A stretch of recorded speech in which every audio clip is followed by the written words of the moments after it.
Hey guys, hi everyone. Good morning, adab, namaskar, sat sri akal. Lecture number 4 of chapter number 1. Basics of introduction, basics of income tax and the rates of taxes में आप लोगों का स्वागत है guys. आज हम इस chapter को करेंगे अलविदा.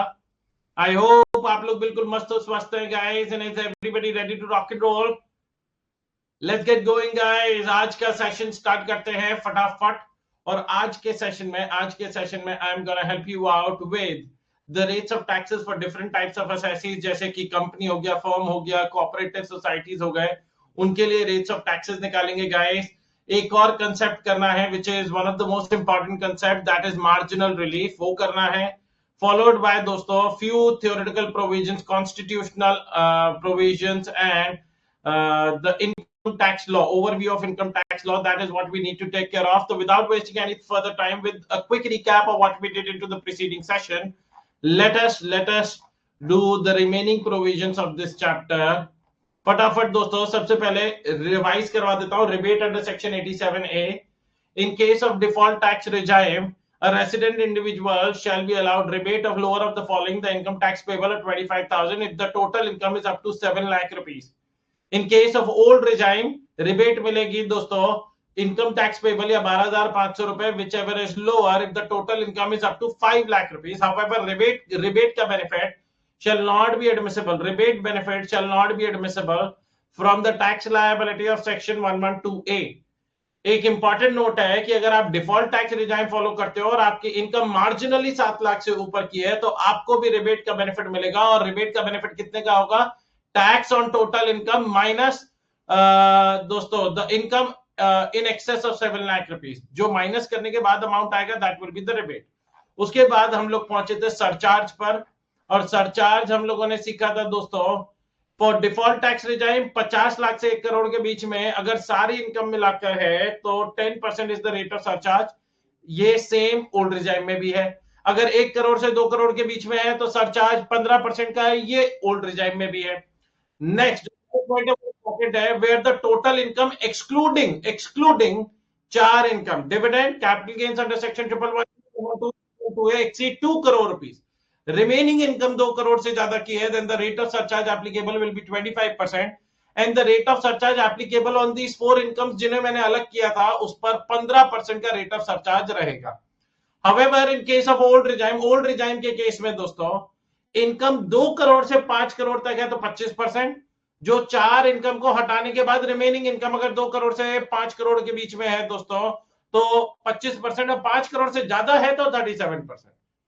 और लास्ट वही कि अगर आपकी टोटल इनकम नजर तो आ रही है 2 करोड़ से ज्यादा है या 5 करोड़ से ज्यादा है, ऐसे केस में भी, लेकिन जब चार इनकम हटा देते हैं, वो जो चार इनकम है उन्हें हटा देते हैं तो आपकी इनकम 2 करोड़ रुपए से कम हो जाती है, then the rate of surcharge that will be made applicable will be 15% on the total tax liability.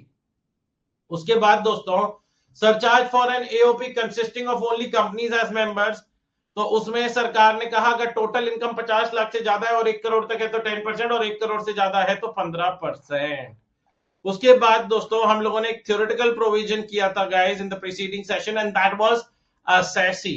Assessee में क्या बताया गया था दोस्तों? असेसी में कि भाई साहब हर एक वो इंसान जो भारत देश की सरकार को इनकम टैक्स एक्ट के तहत, इनकम टैक्स एक्ट 1961 में कोई टैक्स या any other sum of money pay करे उसे असेसी बोलेंगे, एंड जिसके खिलाफ प्रोसीडिंग चल रही है under the income tax law उसे भी असेसी बोलेंगे.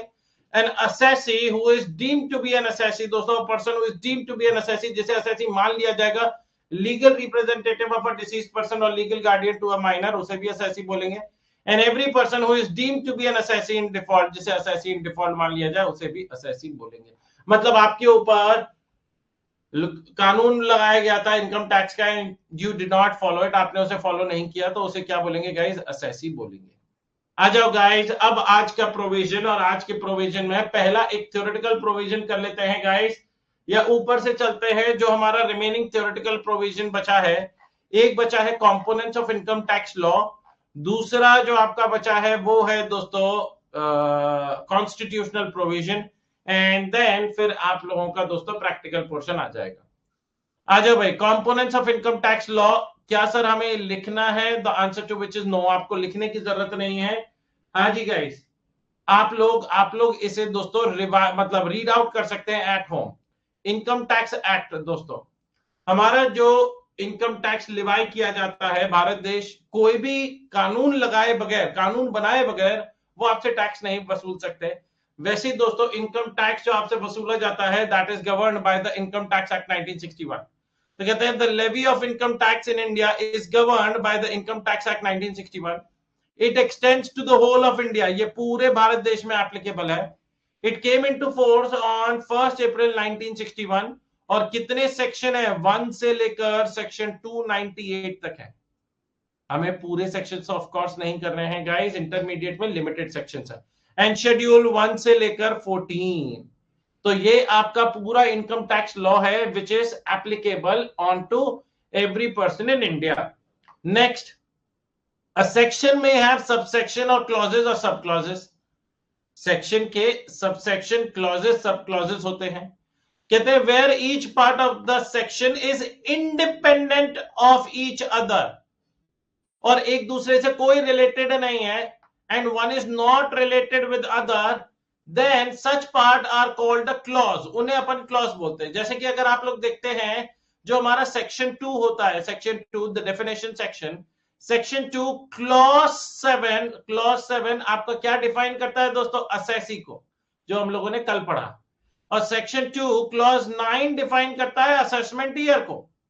तो दोस्तों क्या ये एक दूसरे से लिंक्ड है?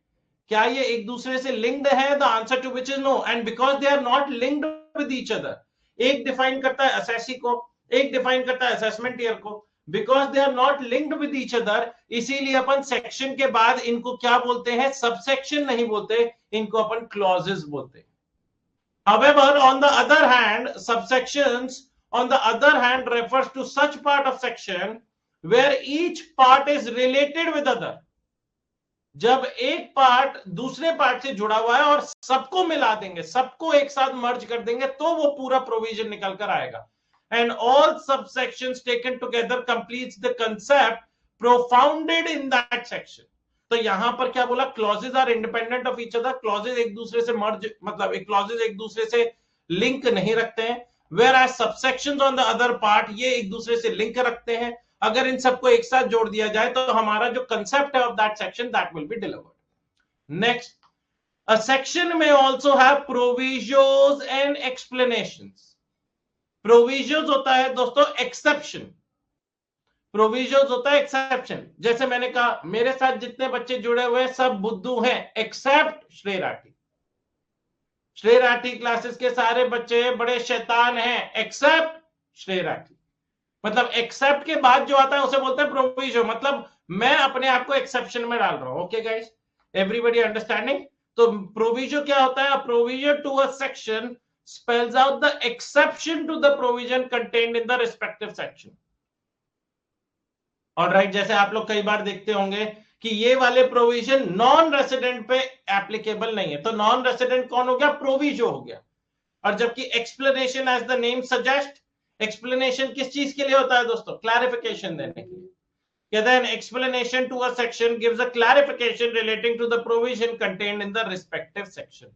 तो दोस्तों ये है आपके जो हमारा फर्स्ट बेसिक अंडरस्टैंडिंग हुई of the income tax act, कि income tax act which is came into force on 1st April 1961। it contains section 1 to 298, मतलब टोटल 298 सेक्शंस है, और शेड्यूल 1 से 14। एक सेक्शन के सबसेक्शन क्लॉजेस होते हैं। Clauses are independent of each other, whereas subsections are related to each other. All right, and when combined together they deliver the full concept of a section। एक section के proviso और explanation भी हो सकते हैं। Proviso spells out the exceptions, proviso मतलब जिन पर ये कानून अप्लाई नहीं होगा, और explanation is just a detailed clarification in order to eliminate any sort of confusion whatsoever. अब दोस्तों ये जो कानून है हमारा एंड फाइनेंस एक्ट, सॉरी हमारा जो इनकम टैक्स एक्ट 1961, ये दोस्तों कानून बना है 1961 में, जब मेरा भी जन्म नहीं हुआ था। और मैं आपको सच बताऊं तो शायद मेरे पापा भी 2-3 साल के होंगे। तो मतलब ये कानून बहुत पुराना है, आज से करीब 64 साल पुराना कानून। 1961 का कानून जब बना तो वो 1961 के हालातों को देखते हुए बना था। उस टाइम हमारे देश में क्या टैक्सेशन सिस्टम की जरूरत थी, उस हिसाब से वो कानून बना था। वक्त के साथ साथ क्या इंसान बदलता है, हालात बदलते हैं, तो क्या कानून भी बदलना चाहिए? The answer is yes. इसीलिए हर साल हमारे देश के फाइनेंस मिनिस्टर ऑन द 1 फरवरी को दोस्तों बजट पेश करते हैं, which is known as finance bill. Normally दोस्तों 1 फरवरी को ही किया जाता है। हावेवर जिस साल लोकसभा इलेक्शंस होते हैं, जैसे अपन जनरल इलेक्शंस बोलते हैं, सेंट्रल गवर्नमेंट वाले इलेक्शंस जो होते हैं, अगर उस साल एवरीबडी हैज टू अंडरस्टैंड, उस साल दोस्तों आप लोगों को ध्यान देना होगा, 2 बार बजट पेश किया जाता है। एक होता है इंटरिम बजट और एक होता है फाइनल बजट दोस्तों, जो कि दोस्तों क्योंकि 2024 में हमारे इलेक्शंस हुए, तो 2024 में 1 फरवरी को जो बजट पेश किया गया, that was the interim budget. और 23 जुलाई को जब नई सरकार पावर में आ जाती है, तो 23 जुलाई को जो बजट पेश किया गया दोस्तों, that was the final budget. तो जो फाइनल बजट होता है वो ज्यादा इंपॉर्टेंट होता है, उसमें ज्यादा अमेंडमेंट्स होते हैं, ज्यादा रेलेवेंस होती है। ओके, तो every year the finance minister of the government of India, हमारे देश के कौन फाइनेंस मिनिस्टर है आज की तारीख में? Guys, anybody who can help me out with that? ये तो बेसिक चीज पूछ रहा हूं मैं आप लोगों से। हमारे देश के कौन फाइनेंस मिनिस्टर हैं? ताई है, ताई, निर्मला ताई। हाँ जी गाइस, श्रीमती निर्मला सीतारमन जी कहते हैं, the finance minister of the government of India introduces the finance bill in the parliament budget session, where the finance bill is passed by both the houses of parliament, where the finance bill is passed by both the houses of parliament and gets the assent of the president, it becomes the finance act। वो भारत देश का कानून बन जाता है। Bill होता है दोस्तों, the changes that we want to bring, हम वो पेश करते हैं पार्लियामेंट में। पार्लियामेंट में जो मेंबर्स ऑफ पार्लियामेंट होते हैं उसके बारे में डिस्कशन करते हैं। जो चेंजेस उन्हें लगता है कि नहीं नहीं ये तो जनता के लिए बेकार कानून होगा, इसमें बदलाव लाओ, तो उन्हें चेंज वेंज कर जो पास किया जाता है वो फाइनेंस एक्ट बन जाता है। और फाइनेंस एक्ट बनने से पहले प्रेसिडेंट के हस्ताक्षर चाहिए होते हैं। हाँ जी, हमारे देश के राष्ट्रपति कौन है? Draupadi Murmu ji. Amendments are made every year to the income tax act and other laws by the finance act. हमारे लिए जो एप्लीकेबल है, amendments as per finance act 2024 are applicable for the financial year 2024-25। तो हमारे लिए दोस्तों जो एप्लीकेबल है वो है दोस्तों amendments as per the finance act 2024, which will be applicable, जो आप लोगों के लिए अप्लाई करेंगे गाइस, अप्लाई करेंगे for the financial year 2024-25। Fair enough guys, बढ़ते हैं, गाड़ी को आगे बढ़ाते हैं गाइस। एक सेकंड लीजिएगा। हाँ जी, उसके बाद income tax rules. Income tax rules कौन बनाता है? Central board of direct taxes, CBDT, the governing body to take care of the income tax act. जब कोई कानून बन जाता है दोस्तों, तो कानून को प्रॉपरली रेगुलेट करने के लिए एक बोर्ड बनता है। जैसे जीएसटी का कानून बना, लेकिन जीएसटी का ध्यान रखने के लिए क्या है? एक बोर्ड है, जैसे बोलते हैं CBIC, central board of indirect taxes and customs. वैसे ही दोस्तों इनकम टैक्स में एक बोर्ड है which is CBDT, central board of direct taxes. कहते हैं the administration of direct taxes is looked after bye the CBDT. The CBDT is empowered to make rules for carrying out the purposes of the Act. For the proper administration of the Income Tax Act 1961, the CBDT frames rules from time to time. CBDT frame rules from time to time. These rules are collectively called Income Tax Rules 1962. ये भी 1961 में जब हमारा कानून आया था उसी के साथ आ गए थे दोस्तों, और इन्हें कलेक्टिवली हम क्या बोलते हैं? Income tax rules 1962। हमारे इंटरमीडिएट लेवल में दोस्तों रूल्स की बहुत ही कम इंपॉर्टेंस है, फाइनल लेवल में ज्यादा है। Next, circulars and notifications. ये पॉइंट भी बड़ा इंटरेस्टिंग है गाइस। इससे जुड़ा हुआ एक बार पहले क्वेश्चन आया है। एक क्वेश्चन तो आया है कि प्रोविजोज और एक्सप्लेनेशन के क्या मीनिंग है या क्या डिफरेंस है, और दूसरा सर्कुलर्स एंड नोटिफिकेशन से जुड़ा हुआ क्वेश्चन आ सकता है। अब इधर ध्यान से देखिएगा, CBDT from time to time circulars issue करती है दोस्तों। सर्कुलर्स क्या होते हैं दोस्तों? This are nothing but sort of examples to clarify doubts regarding a particular section, particular scope, particular meaning of the provisions of the act. Circulars दोस्तों कोई कानून नहीं होता है, these are एग्जाम्पल्स टाइप।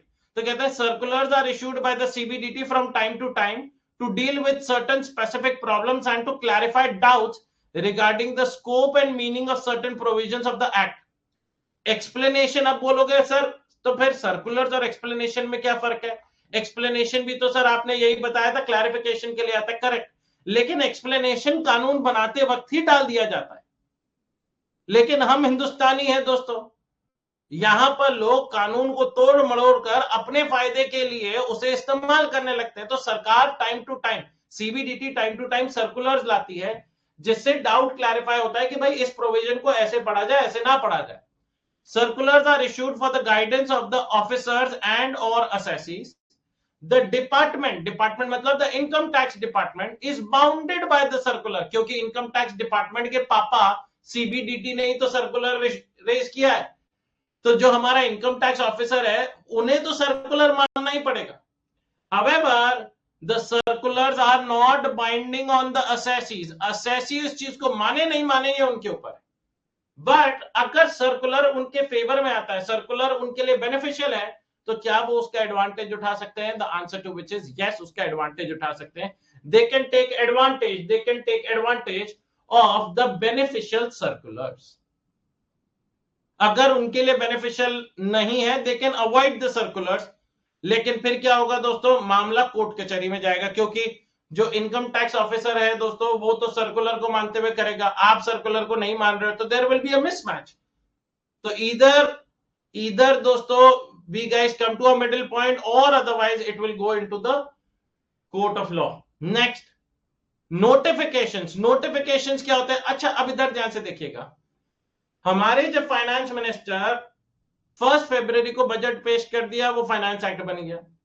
अब अगस्त में जाके पता चला कि लोग टैक्स में एक लूप होल है, उसको यूज करके लाखों करोड़ों रुपए की टैक्स चोरी कर रहे हैं। अब निर्मला ताई कह रही है अब मैं क्या करूं, अब अगस्त के बाद तो सितंबर आएगा, अक्टूबर आएगा, नवंबर आएगा, दिसंबर आएगा, जनवरी फरवरी में तो 6 महीने बाद ही अमेंडमेंट ला सकती हूं। लूप होल को बंद करने के लिए 6 महीने मुझे इंतजार करना पड़ेगा। अभी बजट सेशन नहीं है, मैं पार्लियामेंट में कैसे जाऊं? तो दोस्तों आप लोग मुझे बताओ कि सरकार के 6 महीने का इंतजार करेगी, ऐसे बैठे रहेगी? लोग चोरी कर रहे हैं, लोग मोदी जी को और ताई को चिढ़ा के जा रहे हैं, मैंने तो बचा लिए 4 करोड़। क्या दोस्तों ऐसे कर सकते हैं? The answer to which is no. सरकार कहती है भाई साहब कि अगर हमें कुछ ऐसा लगता है कि हमें we need to bring changes into the law before putting the finance bill in the next year, तो हम नोटिफिकेशन इश्यू कर सकते हैं, जो कि ऑफिशियल गैजेट में इश्यू करे जाते हैं। And these notifications shall be given respect as given to a particular law. तो सरकार कहती है कि जो नोटिफिकेशंस इशू करे जाएंगे दोस्तों, ये आपका कानून बन जाएगा, and this will be applicable not only on the income tax department but also on the assessees. तो कहते हैं notifications are issued by the central government to give effect to the provisions of the act. The CBDT is also empowered to make and amend rules for the purposes of the act by issue of notification which are binding on both the department and the assessee. And last point guys, legal decisions of court. दोस्तों आप लोग जानते हो कि कानून जो भी इंसान बनाता है, आफ्टर ऑल है तो वो भी इंसान ही, चाहे वो कितना ही पढ़ा लिखा क्यों ना हो, कानून बनाते वक्त कोई ना कोई चीजें छूट जाती ही है, या कानून को लोग अपनी तरीके से इस्तेमाल करने लग जाते हैं, तोड़ मरोड़ के अपनी तरीके से इस्तेमाल लग जाते हैं, so that it becomes beneficial for them. लेकिन इनकम टैक्स ऑफिसर का अलग इंटरप्रिटेशन है, मेरा अलग इंटरप्रिटेशन है। अब दोस्तों अगर हमारे बीच में किसी चीज को, किसी प्रोविजन को लेके we are not on the same page, अगर हमारे अलग अलग विचार हैं, तो क्या करें दोस्तों? लड़ाई कर लें। आजा भैया अखाड़े में आजा, देखो जो अखाड़े में जीतेगा कबड्डी कबड्डी कबड्डी कबड्डी। क्या दोस्तों आप ऐसे कबड्डी कबड्डी करके इनकम टैक्स ऑफिसर के साथ खेलेंगे? The answer to which is no. तो इन दैट केस हम कहां जाते हैं? कोर्ट ऑफ लॉ में जाते हैं। कोर्ट में जज साहब जो कि सबसे लर्नेड इंसान होंगे, उनके सामने facts of the each case सुनाए जाएंगे, एंड गाइस वो उस पर जजमेंट पास करेंगे। तो क्या कोर्ट का जजमेंट भी दोस्तों आपको माननीय होगा? हाँ जी। अगर आपके खिलाफ कोर्ट का जजमेंट आता है तो आप सुप्रीम कोर्ट तक जा सकते हैं, which is the apex court, the highest court in our India, in our nation. तो इन दैट केस जब आप एपेक्स कोर्ट में चले गए और वहां के सुप्रीम कोर्ट के जज साहब ने ऑर्डर कर दिया, तो that becomes the law of the land, क्योंकि उनके ऊपर कोई कोर्ट नहीं है, उनके ऊपर कोई कोर्ट नहीं है दोस्तों।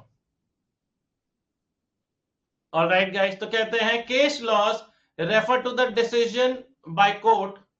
The study of case laws is an important and unavoidable part of the study of income tax law. It is not possible for Parliament to conceive and provide for all possible issues that may arise in the implementation of the Act.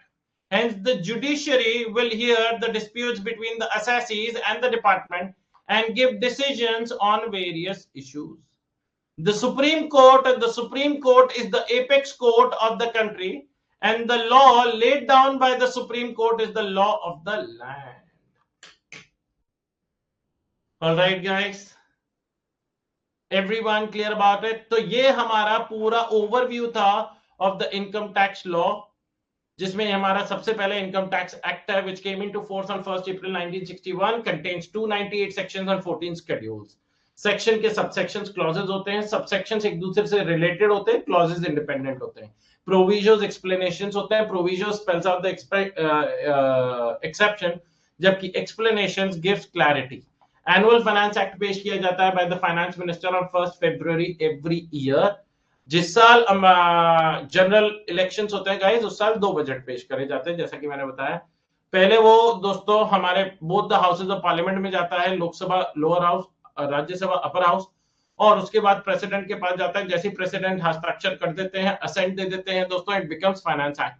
Income tax rules govern करे गए हैं by CBDT, जो कि दोस्तों proper implementation of the act के लिए बनाए जाते हैं. Circulars and notification. सर्कुलर्स होते हैं दोस्तों जो क्लैरिफिकेशन देते हैं, clarifying doubts which are bounded on the department but not on the assessee, but they can take advantage of beneficial circulars. Notifications are issued by the central government, जो कि दोस्तों binding होते हैं on both the department and the assessee. अगर कोई ज्यादा ही लड़ाई झगड़ा हो गया तो कोर्ट कचहरी का मामला होगा, जज साहब जो बोल देंगे उनके डिसीजन को मानना पड़ेगा. हाईएस्ट कोर्ट हमारे देश का सुप्रीम कोर्ट है दोस्तों, और सुप्रीम कोर्ट का दिया गया आदेश become the law of the land. जैसे सुप्रीम कोर्ट जज ने दोस्तों पास किया, वो पूरे भारत देश में कानून की तरह लागू हो जाता है. उसके बाद गाइस, अब हमारा दूसरा थियोरेटिकल प्रोविजन, कॉन्स्टिट्यूशनल प्रोविजंस. भाई संविधान में दोस्तों कहां लिखा है इनकम टैक्स के बारे में, या मोदी जी को किसने पावर दी कि वो हमसे टैक्स ले सके? तो मोदी जी ने कहा भैया मैंने कानून बनाया, तो हमने क्वेश्चन कर दिया, फिर आपको कानून बनाने की पावर किसने दी? कहते हैं हमारे संविधान ने. क्या दोस्तों हमारे देश में हमारे प्रधानमंत्री, हमारे राष्ट्रपति, किसी से भी बड़ा हमारा क्या है दोस्तों? संविधान है. तो कहते हैं the constitution of India by virtue of article 246 empowers the central and the state government to levy taxes whether direct और इनडायरेक्ट. तो हमारे संविधान के आर्टिकल 246 में जो हमारी गवर्नमेंट है भारत देश की, the central government and the state government, उन्हें पावर दी गई है कि आप कानून बनाइए जिससे आप टैक्सेस कलेक्ट कर सके, चाहे वो डायरेक्ट टैक्स हो या इनडायरेक्ट टैक्स हो. 7 शेड्यूल, आर्टिकल 246 के 7 शेड्यूल में 3 लिस्ट बनाई गई, कंटेन्स 3 लिस्ट, जो कि नीचे दी गई है, under which the central government and the state government make laws for levying taxes in India. सबसे पहली list known as list number 1, union list. इसमें पावर किसके पास है? As the name suggest, union list. तो यहां पर पावर है हमारी सेंट्रल गवर्नमेंट के पास, power to levy tax central government. और सेंट्रल गवर्नमेंट कैसे कोई कानून बनाती है? पार्लियामेंट्री प्रोसेस के थ्रू बनाती है दोस्तों.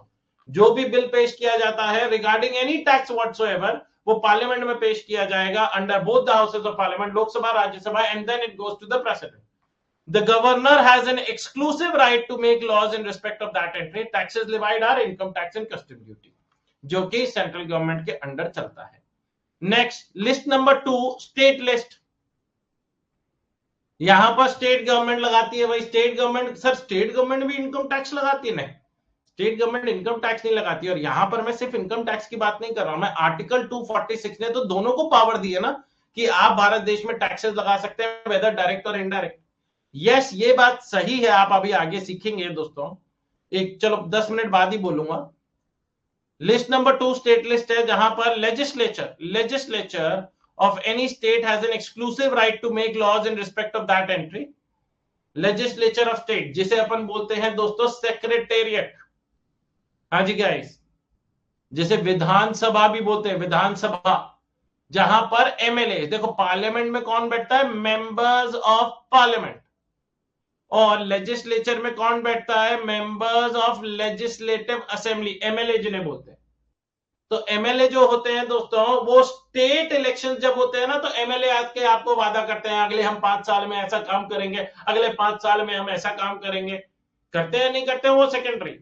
और जब जनरल इलेक्शंस होते हैं, लोकसभा इलेक्शंस होते हैं, तो एमएलए पीछे बैठते हैं, आगे कौन बैठता है, एमपीज, मेंबर्स ऑफ पार्लियामेंट बैठते हैं, और वो कहता है अब अगले अगले 5 साल में केंद्र सरकार ये करेगी, वो करेगी, फलान ढिमकान। तो कहते हैं the legislature of any state has an exclusive right to make laws in respect of that entry. Power to levy tax is with the state government, और स्टेट गवर्नमेंट ने दोस्तों कौन सा टैक्स लगा रखा है इस चीज के बेसिस पर, tax on alcoholic liquor for human consumption.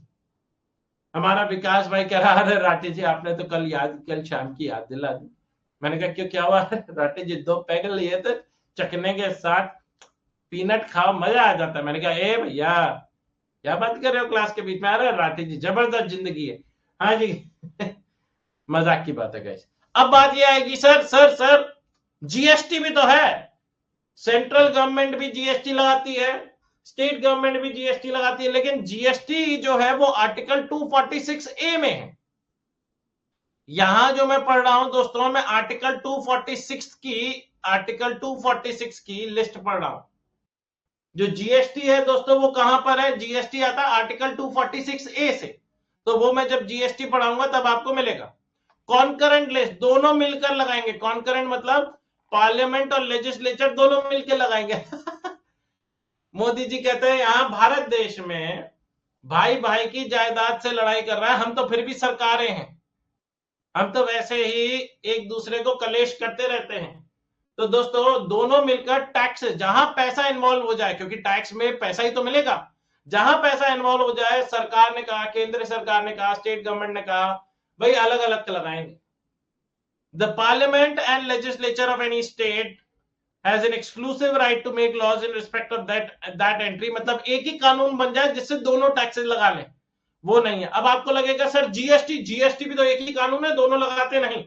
वहां पर सीजीएसटी एक्ट अलग है, सीजीएसटी एक्ट जो सेंट्रल गवर्नमेंट का एक्ट था, एसजीएसटी एक्ट जो कि स्टेट गवर्नमेंट का एक्ट है, तो दोनों एक्ट अलग अलग है, उस चीज का ध्यान दीजिएगा।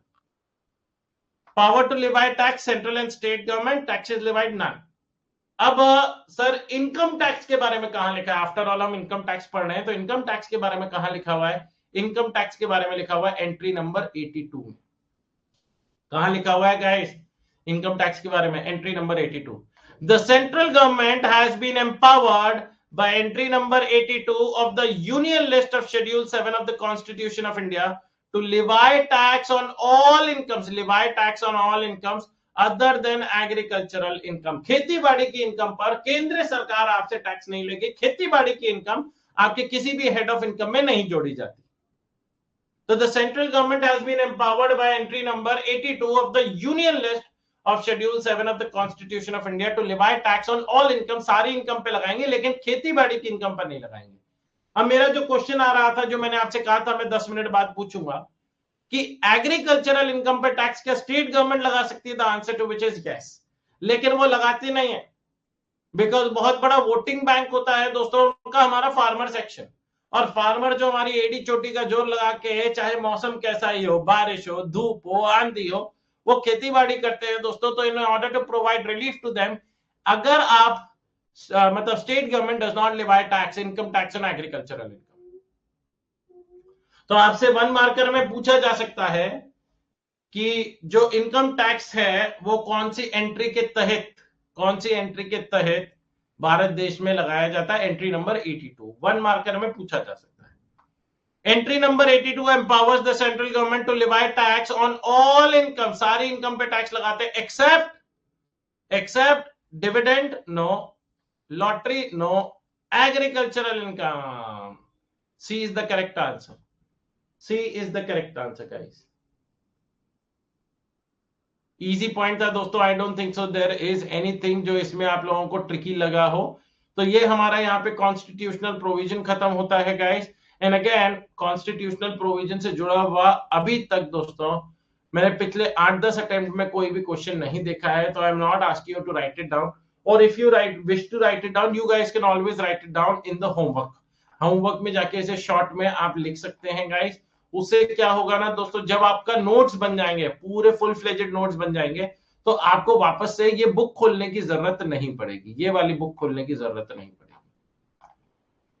दूसरी चीज गाइस, मैं मतलब I am really proud of each and every one of you. आप लोगों ने दोस्तों, मैंने कल होमवर्क दिया था एंड आई कुड सी कि बहुत सारे बच्चों ने होमवर्क का दोस्तों पीडीएफ बना बना के, आई नो मेहनत लगती है गाइस, एफर्ट्स लगते हैं पहला क्वेश्चन पढ़ने में, समझने में, करने में, गलतियां करने में, गलतियों से फिर सीखने में, मगर आप डटे रहे तो आप लोगों के लिए जोरदार तालियां बनती है गाइस. फॉर एवरी स्टूडेंट जिसने, जो हमारा व्हाट्सएप ग्रुप है, जो डाउट सेक्शन वाला ग्रुप है, उसमें आप लोगों ने अपने दोस्तों उन क्वेश्चंस को सॉल्व आउट किया और सॉल्व आउट करने के बाद मेरे साथ शेयर किया.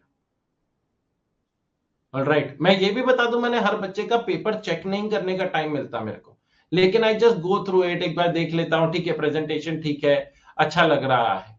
And that shows real efforts guys. जो आप लोगों ने एफर्ट करे हैं ना दोस्तों, I am so proud of you. बहुत बढ़िया गाइस. आ जाओ भाई, करें, आ जाओ. Tax rates for partnership firm, local authority, cooperative society. आ जाओ भाई. Firms including LLP, what is the rate of tax? Flat 30% is the rate of tax applicable. लेकिन ध्यान रखिएगा, जो नॉर्मली स्लैब रेट वाली इनकम होती है ना, उसकी जगह 30% आ गया है. लेट्स से शॉर्ट टर्म कैपिटल गेन्स है, अंडर सेक्शन 111 है, बिफोर 23 जुलाई वाले, उन पर 15% ही रहेगा. इस चीज का ध्यान रखिएगा. मतलब जो स्पेशल रेट वाले हैं उन पर स्पेशल रेट ही एप्लीकेबल रहेगा. जो स्लैब रेट वाली इनकम होती है, जैसे बिजनेस प्रोफेशन वाली, हाउस प्रॉपर्टी वाली, इनकम फ्रॉम अदर सोर्सेज वाली, वहां पर दोस्तों फ्लैट रेट 30% लगेगा. लोकल अथॉरिटी पर flat rate 30%. Every firm including LLP or a local authority having a total income exceeding 1 crore rupees shall be liable to surcharge at the rate 12% of such income tax. तो जो भी आपकी total income होगी, अगर वो 1 करोड़ से ज्यादा की है, तो आपको सरचार्ज देना पड़ेगा eight the rate 12% of such income tax, जितना भी आपका इनकम टैक्स निकल कर आएगा. तो एक क्वेश्चन करते हुए चलेंगे गाइस, हर सिनेरियो का एक एक क्वेश्चन करते हुए चलेंगे, तो आप लोगों के लिए it will be easy for you guys to understand and comprehend. हाँ जी गाइस, लेट्स से दोस्तों एक पार्टनरशिप फर्म है AB एंड एसोसिएट्स. ये पार्टनरशिप फर्म है और इसकी इनकम है 2 करोड़ 40 लाख रुपीस. इनकम कितनी है? 2 करोड़ 40 लाख रुपए की है. तो इस पर दोस्तों the rate of tax being applicable on to this is 30%. निकल कर आएगा 72 लाख रुपीस. 72 लाख रुपीस निकल कर आएगा. और उसमें से दोस्तों आप ये माइनस करेंगे, 72 लाख में से आप माइनस करेंगे surcharge at the rate minus करेंगे, क्या बोल रहा हूं, ऐड करेंगे guys surcharge at the rate, surcharge at the rate 12%. तो दोस्तों 72 लाख का 12% निकालिए, 8,64,000 रुपीज. 8,64,000 रुपीज ऐड कर दीजिए, ऐड इक्वल्स टू 80,64,000 रुपीज.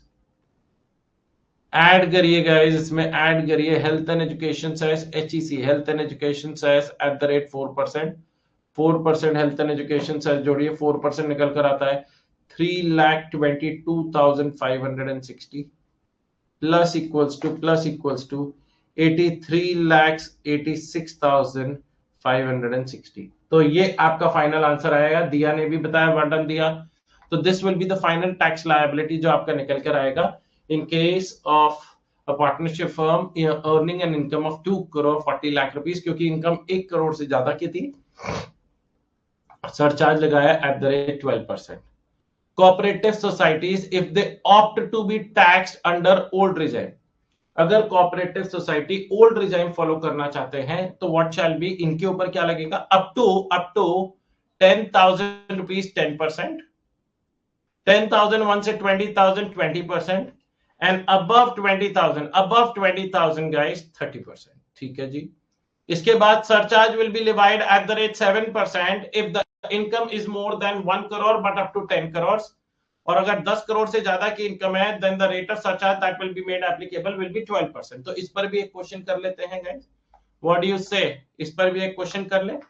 एक कोऑपरेटिव सोसाइटी है दोस्तों, कोऑपरेटिव सोसाइटी, इनकी इनकम है 5 करोड़ 63 लैक्स, लेट्स से ये इनकम है गाइस 5 करोड़ 63 लैक्स। तो इन्होंने क्या बोला दोस्तों, फर्स्ट इस पर दोस्तों अगर आप स्लैब रेट लगाएंगे ये वाली, अगर ये ओल्ड रिजाइम फॉलो कर रही है कोऑपरेटिव सोसाइटी, क्योंकि कोऑपरेटिव सोसाइटी में न्यू रिजाइम भी है, तो यहां पर 5 करोड़ 63 लैक्स में दोस्तों आपको क्या करना है, मैं यहाँ पे लिख भी देता हूं, पूरा करके दिखा देता हूं, क्योंकि ये पहले टाइप का क्वेश्चन है, first of its kind. First 10,000 rupees at the rate 10%, 1,000 रुपए। Next 10,000 rupees at the rate 20%, 2,000 रुपए। And remaining 5 crore 62 lakhs 80,000 at the rate 30%। तो 5 इसका 0.3 निकल कर आता है 1 crore 68 lakhs 84,000 plus 3,000 rupees 1 crore 68 lakhs 87,000। इसके बाद ऐड करेंगे guys surcharge at the rate कितना परसेंट, 7%, क्योंकि इनकम 1 करोड़ और 10 करोड़ के बीच में थी गाइस, तो सरचार्ज लगाया जाएगा eight the rate 7%, surcharge will be divide. तो इसका 7% निकालिए गाइस, 7% निकल कर आता है 11,82,090, प्लस करिए, प्लस इक्वल्स टू, आप लोग भी पार्टिसिपेट करिए guys, the more you guys participate the better it would be, 1 crore 80 lakhs 69,090, and इसमें अपन 4% हेल्थ एंड एजुकेशन सेस जोड़ेंगे इंटू 4% प्लस इक्वल्स टू, तो आपका निकल कर आता है 1 करोड़ 87 lakhs 91,853.6। इसे आप राउंड ऑफ करेंगे guys to the nearest multiple of 10, 1 crore 87 lakh 91,850। Alright, Vikas का आया, दिया बेटा, राउंड ऑफ करना पड़ेगा ना, राउंड ऑफ करके बताइए हमेशा, ओके। अब न्यू रिजाइम क्या बोलती है, कहते हैं if the cooperative society opts to be taxed under section 115 BAD, 115 BAD, तो इन दैट केस दोस्तों 22% रेट ऑफ टैक्स है, सरचार्ज एट द रेट 10%, लेकिन ये जो सरचार्ज है दैट्स अ मैंडेटरी सरचार्ज, ये क्या है, मैंडेटरी सरचार्ज है। Add health and education cess at the rate 4%, तो इफेक्टिव रेट जो आएगा आपका, जो पूरा रेट आएगा दोस्तों, इफेक्टिव रेट जो आपको डायरेक्टली अपनी इनकम पे अप्लाई कर देना है, दैट इज 25.168%। तो चाहे आपकी इनकम 12,000 की हो, चाहे इनकम 12 करोड़ की हो, आपको अगर 115 BAD फॉलो कर रहे हो, then the rate of tax that is applicable is 25.168%। तो 12,000 का भी 25.168% एंड 12 करोड़ का भी 25.168%। नेक्स्ट न्यू रिजाइम एक और आई है दोस्तों कोऑपरेटिव सोसाइटी के लिए, if a manufacturing cooperative society resident in India set up and registered on और after 1/4/2023 and commences manufacture of article before 31st March 2024, तो आपने दोस्तों सेटअप एंड रजिस्टर्ड हो गए थे ऑन और आफ्टर 1/4/2023, और मैन्युफैक्चरिंग आपने चालू कर दी थी before the end of the year 31st March 2024 से पहले। यहां पर हाँ जी guys, opting for concessional tax regime under section 115 BAE, तो कितना लगेगा, 15% flat rate plus 10% surcharge and health and education cess at the rate 4%, तो यहां पर जो इफेक्टिव रेट आएगा दैट इज 17.16%। तो क्वेश्चन में दोस्तों अगर इनको एक्चुअली बहुत टिपिकल क्वेश्चन बनाना हो 1-2 मार्क्स का, फुल फ्लेजेड क्वेश्चन में नहीं आएगा, क्योंकि इंटरमीडिएट लेवल में फुल फ्लेजेड क्वेश्चन सिर्फ इंडिविजुअल से जुड़ा हुआ होता है। 99% 1% एचयूएफ से जुड़ा हुआ, तो कोऑपरेटिव सोसाइटी का फुल फ्लेजेड क्वेश्चन नहीं आएगा, लेकिन 1 से 2 नंबर में क्वेश्चन आता है। तो आपको पूछा जा सकता है compute the tax liability of the cooperative society. तो कोऑपरेटिव सोसाइटी के अब 3 रेट्स हो गए। पहला द ओल्ड रेट, जहां पर पहले 10,000 पे 10%, अगले 10,000 पे 20% और 20,000 के बाद 30%। वहां सरचार्ज लगता है अगर इनकम 1 करोड़ से ज्यादा हो और 10 करोड़ तक हो तो 7%, 10 करोड़ से ज्यादा हो तो 12%। न्यू रिजाइम में, new regime under section 115 BAD, वहां पर 25.168%, and new regime under section 115 BAE, लेकिन it should be a manufacturing cooperative society registered owner after 1/4/2023 and manufacturing started before 31st March 2024, वहां पर रेट है 17.16% का।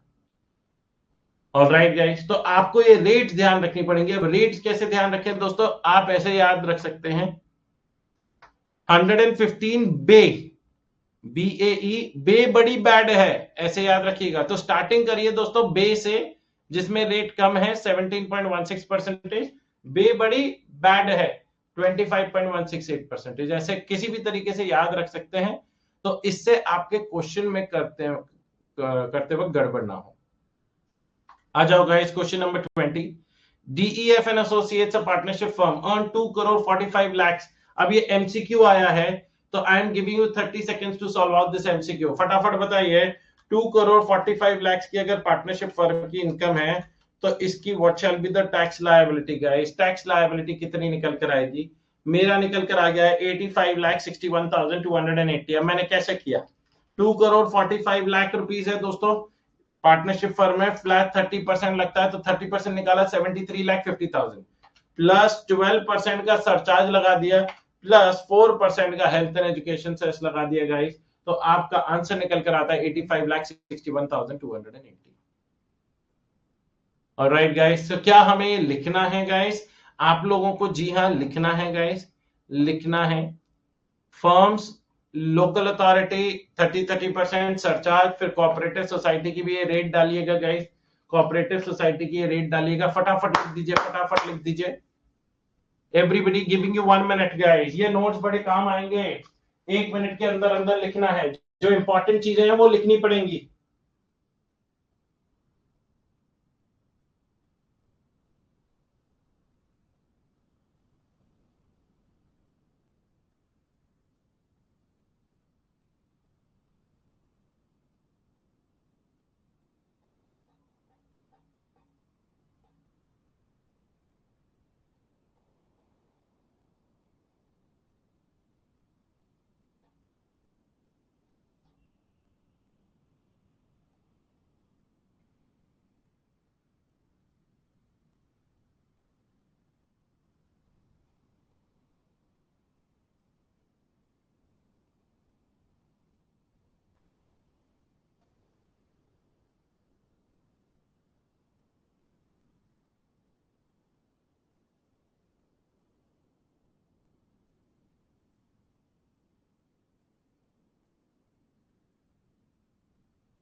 लिखा गाइस,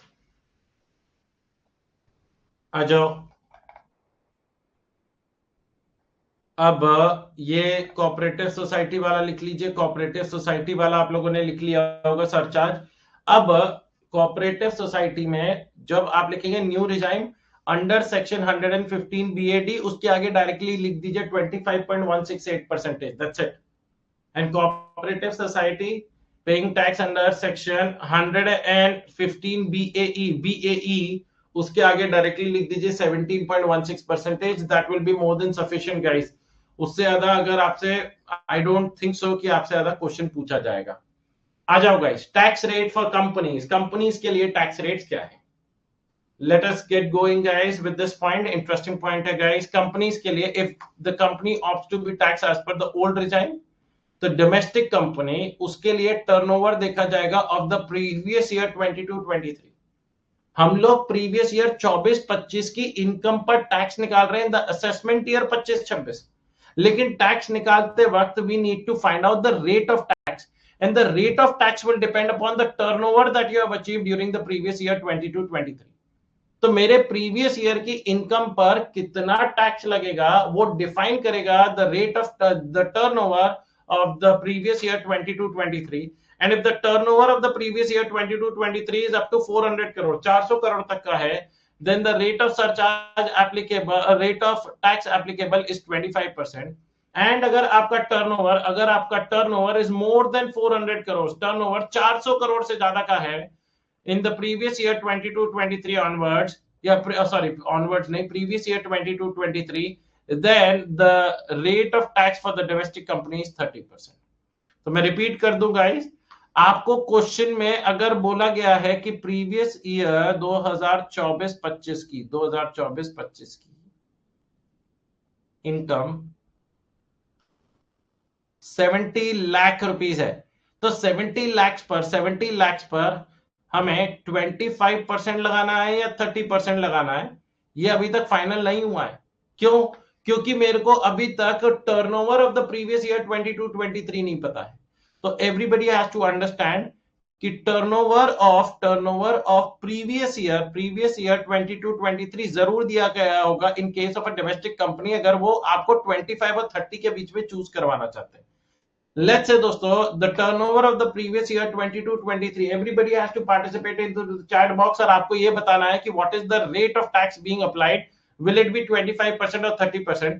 अगर आपका यहाँ पर टर्नओवर दिया हुआ है 670 lakhs, फटाफट बताइए guys, let me see who can answer me, फटाफट बताइए 25% लगेगा या 30% लगेगा, 25% लगेगा या 30% लगेगा, will it be 25% that will be applied or 30%?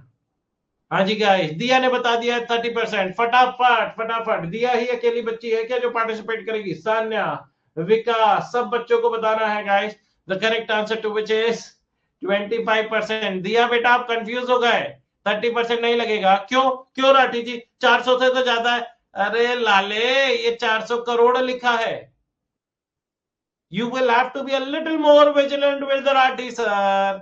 ये 670 लाख लिखा है, 670 लैक्स। 670 लैक्स का मतलब है सिर्फ 6.7 करोड़, एंड 6.7 करोड़ आजकल 400 करोड़ से कम है बेटा, आजकल 400 करोड़ से कम है। और राठी जी ऐसे कौन करता है? ऐसे राठी जी करते हैं। बुद्धू बनाने का काम है मेरा, क्लास में बुद्धू बना लूं, क्लास में आपको जितनी गलती करवानी है करवा दो, so that main examination hall में आपकी गड़बड़ नहीं हो। तो इस चीज का ध्यान रखिएगा guys, everybody has to understand, अगर turnover is up to 400 crore in the previous year 22-23, then the rate of tax applicable is 25%। Turnover 400 crore से ज्यादा का है इन द प्रीवियस ईयर 22-23, तो 30%। फॉरेन कंपनी 35%, फॉरेन कंपनी पे irrespective of the turnover, foreign company में जानबूझ के उंगली कर देंगे कि फॉरेन कंपनी का 2022-23 का टर्नओवर 401 करोड़ है। अरे भैया, फॉरेन कंपनी के केस में टर्नओवर मैटर नहीं करता। फॉरेन कंपनी के केस में दोस्तों it is only 35% and 35% and 35%। ये एक अमेंडमेंट आया था गाइस, पहले यहाँ पर 40% हुआ करता था, अब ये 35% हो गया है। कितना हो गया है दोस्तों? 35% हो गया है। आ जाओ भाई, surcharge in case of a domestic company के केस में दोस्तों व्हाट इज द सरचार्ज? अगर इनकम 1 करोड़ से ज्यादा है और 10 करोड़ तक है तो 7%, इनकम 10 करोड़ से ज्यादा है तो 12%। इन case of a foreign company के केस में दोस्तों what is the rate of surcharge applicable? अगर 1 करोड़ से ज्यादा है और 10 करोड़ तक है तो 2%, और 10 करोड़ से ज्यादा है, if it is more than 10 crore then it is 5%, तो 5%। तो एक क्वेश्चन करते हैं, इनफैक्ट 2 क्वेश्चन करते हैं गाइस, एक डोमेस्टिक कंपनी का, एक फॉरेन कंपनी का गाइस। ओके, एक डोमेस्टिक कंपनी का, एक फॉरेन कंपनी का। आ जाओ भाई everyone, let me see who can help me out in this scenario guys. Okay, दो अलग अलग क्वेश्चन करवा रहा हूं, दो दो नंबर के क्वेश्चन आ सकते हैं एग्जाम हॉल में in computation of tax liability for companies. AB limited, it's a domestic company, इनकी इनकम है लेट्स से 13 करोड़ की इनकम है गाइस, एंड क्वेश्चन में दिया हुआ है turnover of 2022-23 is let's say 380 crore, 380 crore है। तो टर्नओवर 380 करोड़ है, तो इस टर्नओवर से ये फाइनल हो गया दोस्तों। द टैक्स रेट कितना होगा दोस्तों? टैक्स रेट कितना होगा? 25%, क्योंकि 400 करोड़ से कम है। The tax rate that will be made applicable will be 25%। तो 13 करोड़ का 25% निकालिए गाइस, तो ये आपका टैक्स निकल कर आया 13 करोड़ का 0.25 निकल कर आता है 3 करोड़ 25 लाख गाइस। इसमें आप ऐड कर दीजिए guys surcharge at the rate 12%। Why 12%? क्योंकि इनकम 10 करोड़ से ज्यादा की है। डोमेस्टिक कंपनी में सरचार्ज 7 और 12% है, 10 करोड़ से ज्यादा 12%, तो इसका आपका 12% निकल कर आता है 39 lakhs, 39 lakhs guys, add equals to, तो निकल कर आता है 3 crore 64 lakh rupees. And last आपको ऐड करना पड़ेगा health and education cess HEC at the rate 4%, health and education cess at the rate 4%। इसका 4% निकालते हैं तो निकल कर आता है 14,56,000, और उसे अगर आप ऐड इक्वल्स टू कर दें तो निकल कर आता है 3 करोड़ 78,56,000 रुपीज।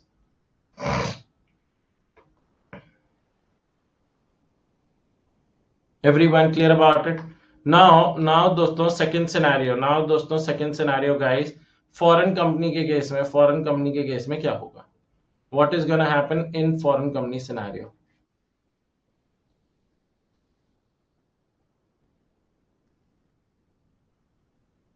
फॉरेन कंपनी, हाँ जी गाइस, फॉरेन कंपनी, इसकी इनकम दी गई है दोस्तों, लेट्स से ले लेते हैं 8 करोड़ 50 लाख रुपीस, 8 करोड़ 50 लाख रुपए। Anybody? Should I give you 1 minute? 1 minute देता हूं गाइस। 8 करोड़ 50 लाख रुपए पर टैक्स निकालिए। इसमें टर्नओवर मैटर नहीं करता, इस चीज का ध्यान रखिएगा। 8 करोड़ 50 लाख रुपए पर टैक्स निकालिए गाइस। हाँ जी गाइस, 8 करोड़ 50 लाख रुपए पर टैक्स निकालिए। 8 crore 50 lakh rupees per tax nikaliye. Everybody, let me see 30 more seconds to you guys. Anybody who would want to volunteer and answer me?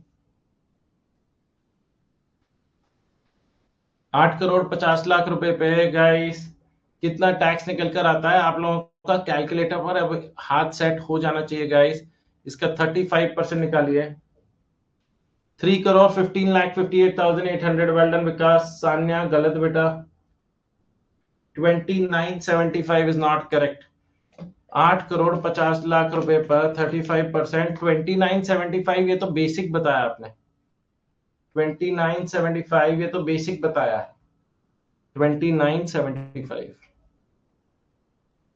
इस पर सरचार्ज लगेगा guys. Surcharge will be divide at the rate 2%, क्योंकि income 1 crore और 10 करोड़ के बीच में है, तो इसका 2% निकल कर आता है 5,95,000 rupees. 5,95,000 rupees plus equals to करिए तो निकल कर आता है 30,34,000, ओ सॉरी 3 करोड़ 20। मैंने कुछ गड़बड़ कर दी गाइस, 1 सेकंड दीजिएगा। 8 करोड़ 50 लाख इंटू 0.35, 4 जीरो लगाने थे। सॉरी गाइस, ऊपर ना मैंने वो गलत कर दिया। 1 सेकंड दीजिएगा। आपका टैक्स निकल कर आया 2 करोड़ 97 लाख 50,000। इसका 2% guys 5,95,000 plus equals to 3 crore 3,45,000 और यहां पर आप ऐड करेंगे health and education cess @4%, HEC @4%। इसका 4% निकल कर आता है 12,13,800 rupees plus equals to 3,15,58,800। Everyone clear about it? आ जाओ गाइस, यहां पर दोस्तों आगे हमारा यहां तक। नेक्स्ट, डोमेस्टिक कंपनी अगर वो दोस्तों हाँ जी क्या फॉलो करना चाहती है, new regime under section 115 BAA, तो 25.168% है, समथिंग लाइक 115 BAD। तो BAA एंड BAD दोनों में 25.168% लगता है गाइस। डोमेस्टिक कंपनी अगर वो न्यू रिजाइम ऑप्ट करना चाहती है अंडर सेक्शन 115 BAA, जहां पे सारी डोमेस्टिक कंपनीज चाहे मैन्युफैक्चरिंग हो या ना हो, उनको 22% plus compulsory surcharge @10% and 4% health and education cess, तो टोटल आता है 25.168%। दूसरा, domestic companies if it opts to be tax as per the new regime under section 115 BAB, जिसमें सिर्फ मैन्युफैक्चरिंग कंपनीज आती हैं, तो 17.16। तो ध्यान रखिएगा गाइस, कोऑपरेटिव सोसाइटी में भी जो मैन्युफैक्चरिंग वाले थे उसमें 17.16 था। लाइकवाइज डोमेस्टिक कंपनी में भी जो मैन्युफैक्चरिंग वाले हैं उस पे 17.16। जो नॉन मैन्युफैक्चरिंग वाले हैं दोस्तों उन पे 25.168% ऊपर भी था, 25.168%, एंड लाइकवाइज 25.168% यहां पर भी। लेकिन कुछ कंडीशंस हैं जो इनका आपको ध्यान रखना होगा। खैर ये कंडीशंस आप लोगों को लिखने की जरूरत नहीं है। Conditions to be satisfied to claim concessional rate of tax under section 115 BAB। BAB में कितना टैक्स लग रहा था दोस्तों? 17.16%। 17.16%।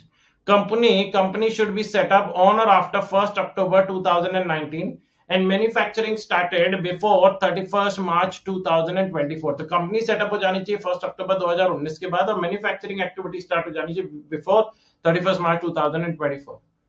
नो स्प्लिटिंग अप और reconstruction of a business already in existence. कोई स्प्लिटिंग अप या रिकंस्ट्रक्शन अलाउड नहीं होना चाहिए। Next, only 20% old plant and machinery allowed. जो टोटल मशीनरी है, टोटल मशीनरी का 20% ही पुरानी मशीनरी होनी चाहिए, मतलब मिनिमम 80% न्यू होनी चाहिए। However, second hand imported machinery shall be treated as new. अगर आपने आउटसाइड इंडिया से कोई सेकेंड हैंड मशीनरी खरीदी है, वो न्यू की कैटेगरी में आएगी, उसे ओल्ड की कैटेगरी में मत डालिएगा। और 115 BAB में अगर आपने पहले साल ऑप्ट कर लिया तो अच्छी बात है, अगर पहले साल ऑप्ट नहीं किया तो आने वाले सालों में 115 BAB अलाउ नहीं करा जाएगा। Required to opt in first year itself. If not opted for this section in the first year, then will become ineligible to opt in subsequent year। subsequent year में के लिए आप ineligible हो जाएंगे, आपको अलाउ नहीं करा जाएगा। Next, restriction for the company opting for 115 BAA and 115 BAB, मतलब ये दोनों के लिए। BAA में दोस्तों कितना था? 25.168%, और BAB में कितना था? 17.16%। दोनों के लिए रिस्ट्रिक्शंस है कि ये वाली आपको डिडक्शन अलाउ नहीं करी जाएंगी। Deduction under section 10AA special economic zone वाली, डिडक्शन अंडर सेक्शन 80IA से 80 RRB एक्सेप्ट 80 JJAA। तो 80 JJAA में छूट ले सकते हो, लेकिन बाकी सारे सेक्शंस में अलाउ नहीं करा जाएगा from 80IA to 80 RRB। Section 32AD, 33AD, 33ABA, 35AD, 35 CCC, 35 CCD। इनमें से अगर मैं आपको बताऊं दोस्तों, इंटरमीडिएट लेवल में सिर्फ एक ही सेक्शन है 35AD। तो एग्जामिनेशन पॉइंट ऑफ व्यू से दोस्तों ये वाले जो प्रोविजंस है इनकी importance is negligible. Additional depreciation का बेनिफिट नहीं मिलेगा, और set of losses, set of brought forward losses का बेनिफिट तो नहीं मिलेगा।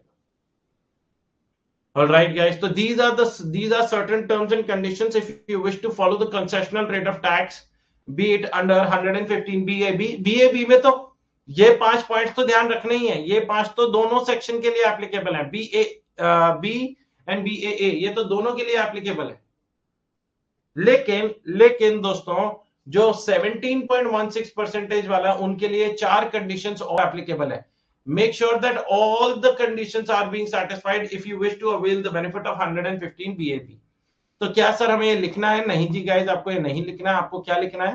टैक्स रेट फॉर कंपनीज, यहां पे डाल दीजिए guys, tax rate for companies, tax rate for companies. और उसके आगे दोस्तों ये टैक्स रेट लिख लीजिए, टैक्स रेट लिख लीजिए guys, this is more important. ये टैक्स रेट्स लिख लीजिए, टैक्स रेट्स लिख लीजिए। Everybody should write it down फटाफट, everybody should write it down.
लिखा गाइस?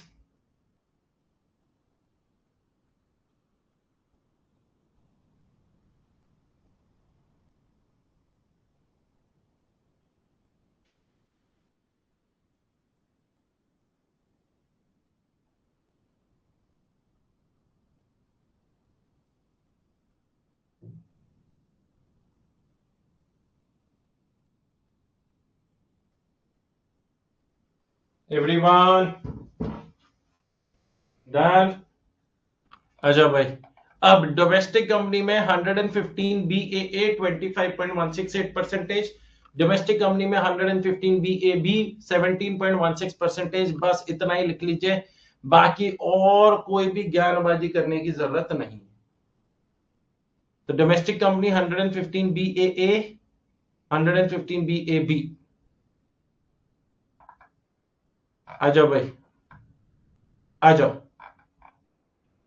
मिसलेनियस प्रोविजंस गाइस, जिसमें अब दोस्तों जो इंपॉर्टेंट पार्ट आने वाला है वो आने वाला है दोस्तों मार्जिनल रिलीफ। तो I am gonna take some time in making you guys understand the concept of marginal relief, and then it is so logically based guys. सरकार कहती है वो इतना लॉजिकली बेस्ड है कि बच्चों को दिक्कत नहीं होनी चाहिए। अगर क्वेश्चन करते वक्त बच्चे कंफ्यूज हो जाते हैं, बट नॉट आफ्टर टुडे। आज के बाद आपको कभी भी कोई दिक्कत नहीं रहेगी, ये मेरा वादा रहा। हेल्थ एंड एजुकेशन सेस लगता है eight the rate 4% on income tax and surcharge if any shall be applicable in all cases. आप लोगों को पता है दोस्तों, हेल्थ एंड एजुकेशन सेस आपका 4% लगता है on income tax and surcharge. अगर सरचार्ज लगा है तो if there is a surcharge, surcharge is applicable before health and education cess. Next, marginal relief. Marginal relief, marginal relief क्या बोलता है गाइस? आ जाओ भाई, इसको पढ़ेंगे, पढ़ने के बाद कुछ ज्यादा पल्ले पड़ेगा नहीं, इसीलिए मैं क्वेश्चन करवाऊंगा, उसके थ्रू समझ में आएगा। कहते हैं the additional tax payable including surcharge on the excess of income over 50 lakhs or 1 crore cannot exceed the income in excess of 50 lakhs or 1 crore as the case may be। क्या बोला है दोस्तों? The additional tax payable including surcharge on the excess of income over 50 lakhs or 1 crore cannot exceed the income in excess of 50 lakhs or 1 crore as the case may be। अब इधर ध्यान से देखिएगा guys, ये अभी समझ में हो सकता है ना आई हो, लेकिन मेरा फर्ज बनता है कि मैं आप लोगों को हर तरीके से मदद करूं। So everybody has to participate into the chat box और आपको सिर्फ yes और no में आंसर करना है. Let's say ये एक सदस्य है मिस्टर एक्स,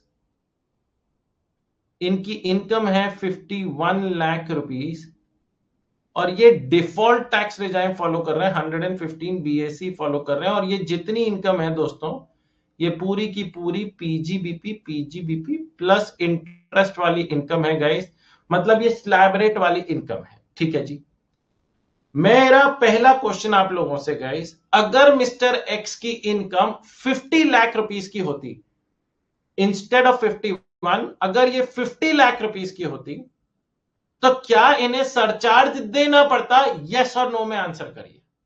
मुझे चैट बॉक्स में बस ये बताना है, मुझे चैट बॉक्स में आपको सिर्फ इतना बताना है कि क्या इन्हें सरचार्ज देना पड़ता अगर इनकी इनकम 50 लाख होती instead of 51 lakh.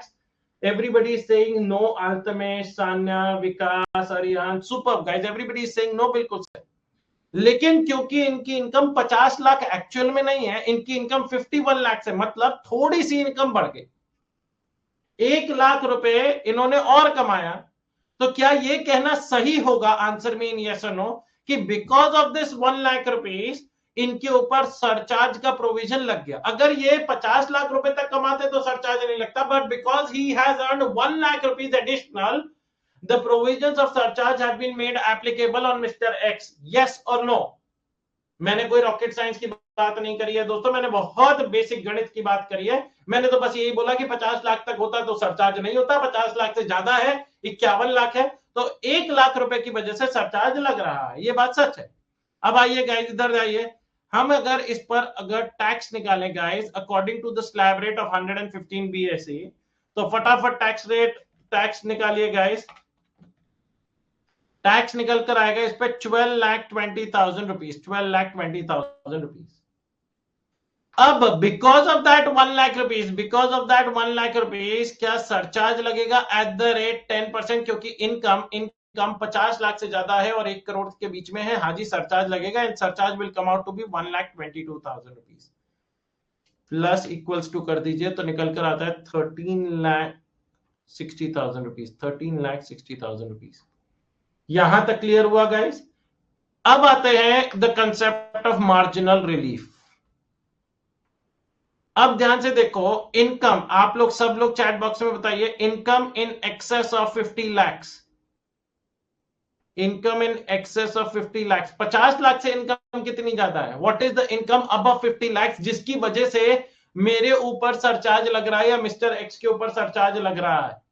Sir it is 1 lakh rupees. अच्छा, क्या ये बात सच है कि ये जो 1 लाख रुपए हैं जिसे मैं मार्क कर रहा हूं एज ए, क्या इस पर 30% टैक्स भी दिया होगा मिस्टर एक्स ने?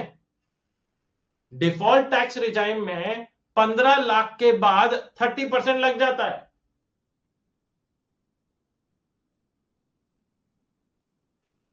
ओहो, सॉरी सॉरी सॉरी, ये मैंने क्या कर दिया, 1360 क्यों करा है? 122 ऐड होगा तो 1342 होगा.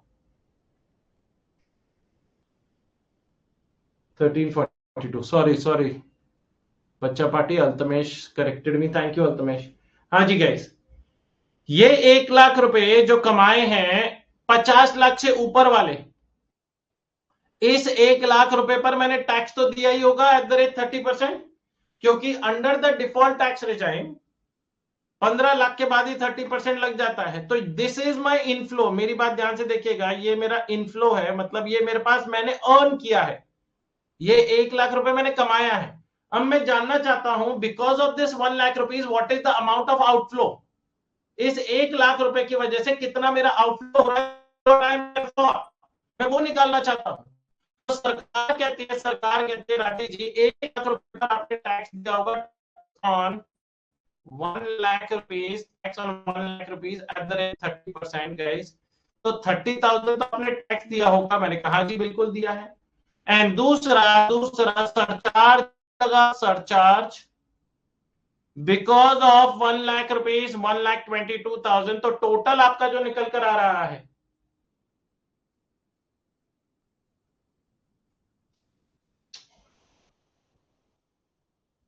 अभी ठीक है क्या गाइस? अभी ठीक है? Is it fine now? थोड़ा सा लैग हुआ था शायद 1 सेकंड का. Is it fine now? हाँ जी गाइस, तो total outflow that is happening is 1,52,000 rupees. 1,52,000.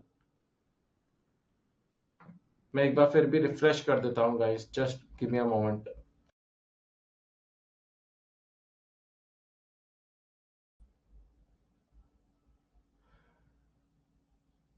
अभी देखिएगा गाइस, इज इट फाइन? मैंने रिफ्रेश किया, रिफ्रेश करने के बाद अभी क्या ठीक आ रहा है?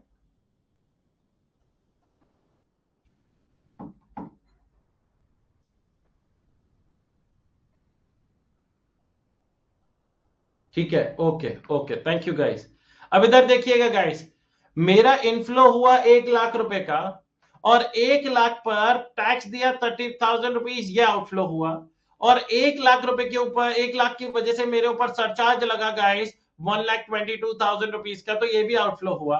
तो टोटल आउटफ्लो जो मेरे लिए हो रहा है दोस्तों, total outflow that is happening is 1,52,000. इसे अपन क्या बोलेंगे? आउटफ्लो.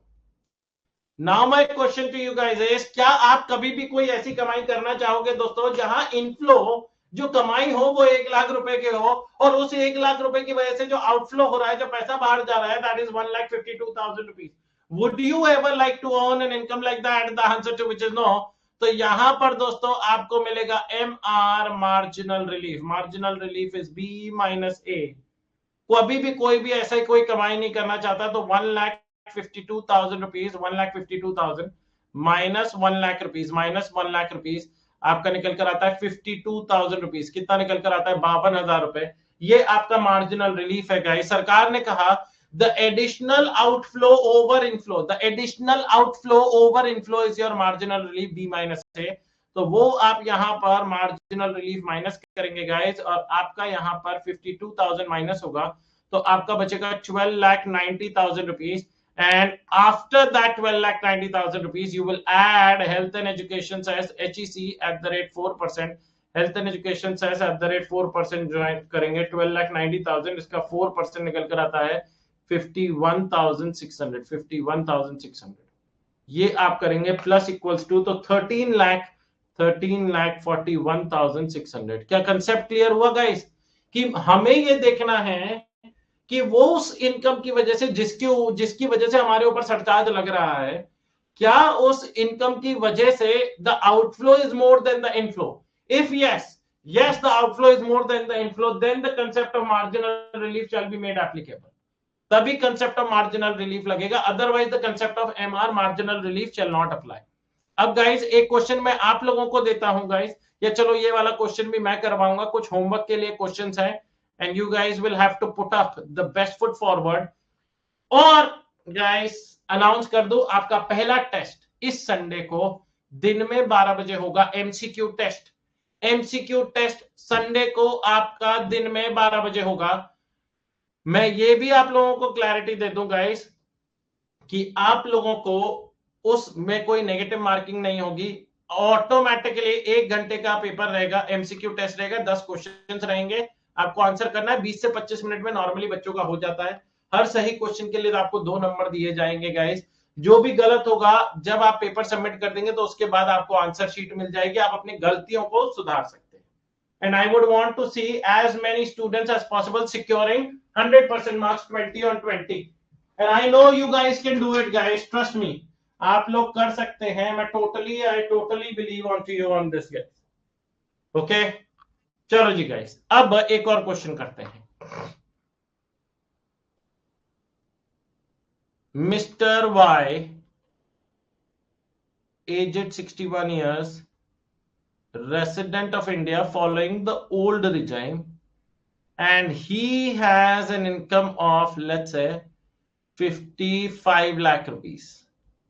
इनकम कितने की? 55 लाख रुपए की. Now guys, every one of you will have to help me out guys in this scenario. 55 lakh rupees की इनकम है, तो इस पर दोस्तों उनका सबसे पहले टैक्स निकालिए according to the slab rate. Slab rate के हिसाब से टैक्स निकालिए गाइस. तो लेट मी सी कौन मेरी यहां पर मदद करता है. स्लैब रेट के हिसाब से, क्योंकि रेसिडेंट सीनियर सिटीजन है, पहले 3 लाख रुपए माफ होंगे. 3 से 5 लाख 5%, 5 से 10 लाख 20%, अबव 10 लाख 30%. सो यहां पर जो टैक्स निकल कर आएगा that will come out to be 14,60,000 rupees. इस पर आप सरचार्ज लगाएंगे, surcharge at the rate 10% guys, क्योंकि इनकम इनकम दोस्तों 50 लाख से ज्यादा की है, तो इसका 10% निकाला तो 1,46,000 आया गाइस, 1,46,000। तो आपका टोटल अभी तक जो निकल कर आ रहा है that is coming out to be 16,06,000 rupees आ रहा है, 16,06,000। उसके बाद guys we will look out for the concept of MR, marginal relief. हाँ जी guys, income in excess of 50 lakh, 50 lakh से कितनी ज्यादा है, 5 लाख रुपए, जिसे हम ए मार्क करेंगे। टैक्स ऑन 5 लाख रुपए, 5 lakh rupees at the rate 30%। ये तो आप दोगे ही दोगे दोस्तों। 5 लाख 50 लाख से ऊपर वाली इनकम की बात कर रहे हैं, 5 लाख की बात कर रहे हैं, 5 लाख पर आप टैक्स तो दोगे ही दोगे। तो इन दैट केस 5 लाख पे 30% जो आपके ऊपर टैक्स लगेगा that will come out to be 1,50,000 rupees. And surcharge आपके ऊपर लग रहा है गाइस, सरचार्ज आपके ऊपर लग रहा है यहां पर 1,46,000 का, तो टोटल 2,96,000 रुपीज है। And this is B. अब मेरे को बताओ in this scenario sir, in this case the inflow is much more than the outflow. ये जो आपका इनफ्लो है वो आपका 5 लाख है, और आउटफ्लो जो है वो तो सिर्फ 2,96,000 है। तो इन दैट केस क्या आपका आउटफ्लो इनफ्लो से ज्यादा है क्या? नहीं नहीं नहीं Rathi ji, the inflow is more, therefore in this scenario there is no MR, कोई मार्जिनल रिलीफ नहीं है। एंड फाइनली यहां पर आप ऐड कर देंगे health and education cess at the rate 4%। तो हर केस में मार्जिनल रिलीफ हो ऐसा जरूरी नहीं है, जिस वजह से मैंने ये क्वेश्चन करवाया है। तो आपका निकल कर आएगा 16,06,000 रुपीज, इसका 4%, 64,240 प्लस इक्वल्स टू कर देंगे, प्लस इक्वल्स टू, तो आपका निकल कर आएगा 16,70,240। This will be the final answer. Everybody understanding what the point is? तो हर जगह बच्चे जहां पर सोचते हैं ना कि हम तो मार्जिनल रिलीफ हर जगह ठोक देंगे, the answer it is not suppose to be done like that. Now guys, क्या आप लोग एक क्वेश्चन खुद से करेंगे? I will give you one question, would you like to do it by yourself? क्या एक शॉट मारना चाहेंगे guys? Let's do it. Mr. A, aged 82 years, non-resident, following the old regime follow कर रहे हैं guys, और इनकी इनकम है guys 52,50,000 रुपीज। करिए guys 50, या कोई ट्रिक है इसका? सर चेक करके देखना होगा ना, बिल्कुल सही, चेक करके देखना होगा। लेकिन अगर इनकम ना 50 लाख से बहुत ज्यादा दूर की दिख रही है, आपने देखा ना 55 लाख भी हुई तो मार्जिनल रिलीफ नहीं हुआ।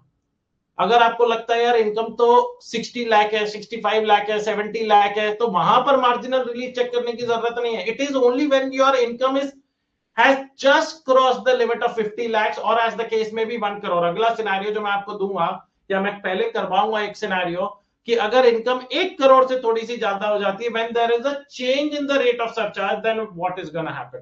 तो सबसे पहले ये वाला सिनेरियो करिए गाइस। सान्या बेटा ये वाला सिनेरियो करिए। 100 seconds to you guys, do it।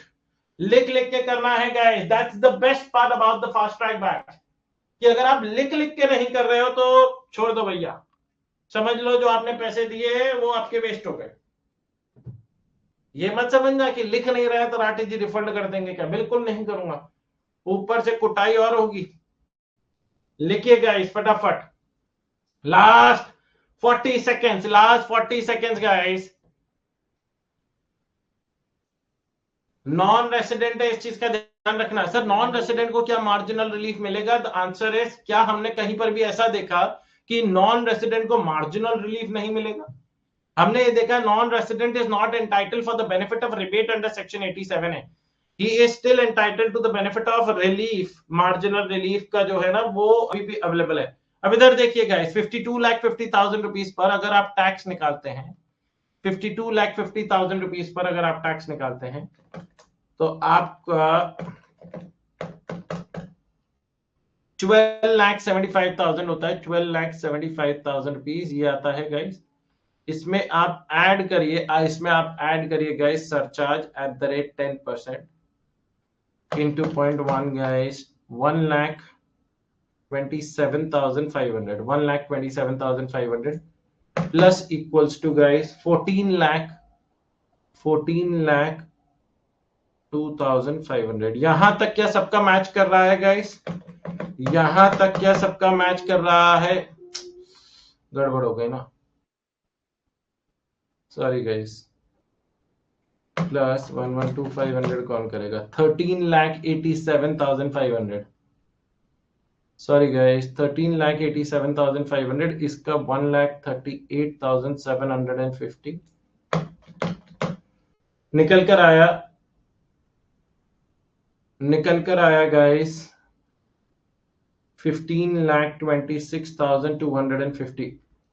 यहां तक सही है। अच्छा दोस्तों, अगर नॉन रेसिडेंट है तो एज और रेसिडेंशियल स्टेटस मैटर नहीं करता, पहले 2.5 लाख रुपए की ही छूट मिलेगी under the old resign. Okay guys, पहले 2.5 लाख रुपए की ही छूट मिलेगी। यहां तक क्या दोस्तों सही है? The answer is yes. अब यहां पर देखते हैं marginal relief. Income in excess of 50 lakhs, कितनी है इनकम? 2,50,000 रुपीज, 2,50,000, जिसे अपन ए मार्क करेंगे। दूसरा दोस्तों, tax on 2,50,000 rupees at the rate 30%।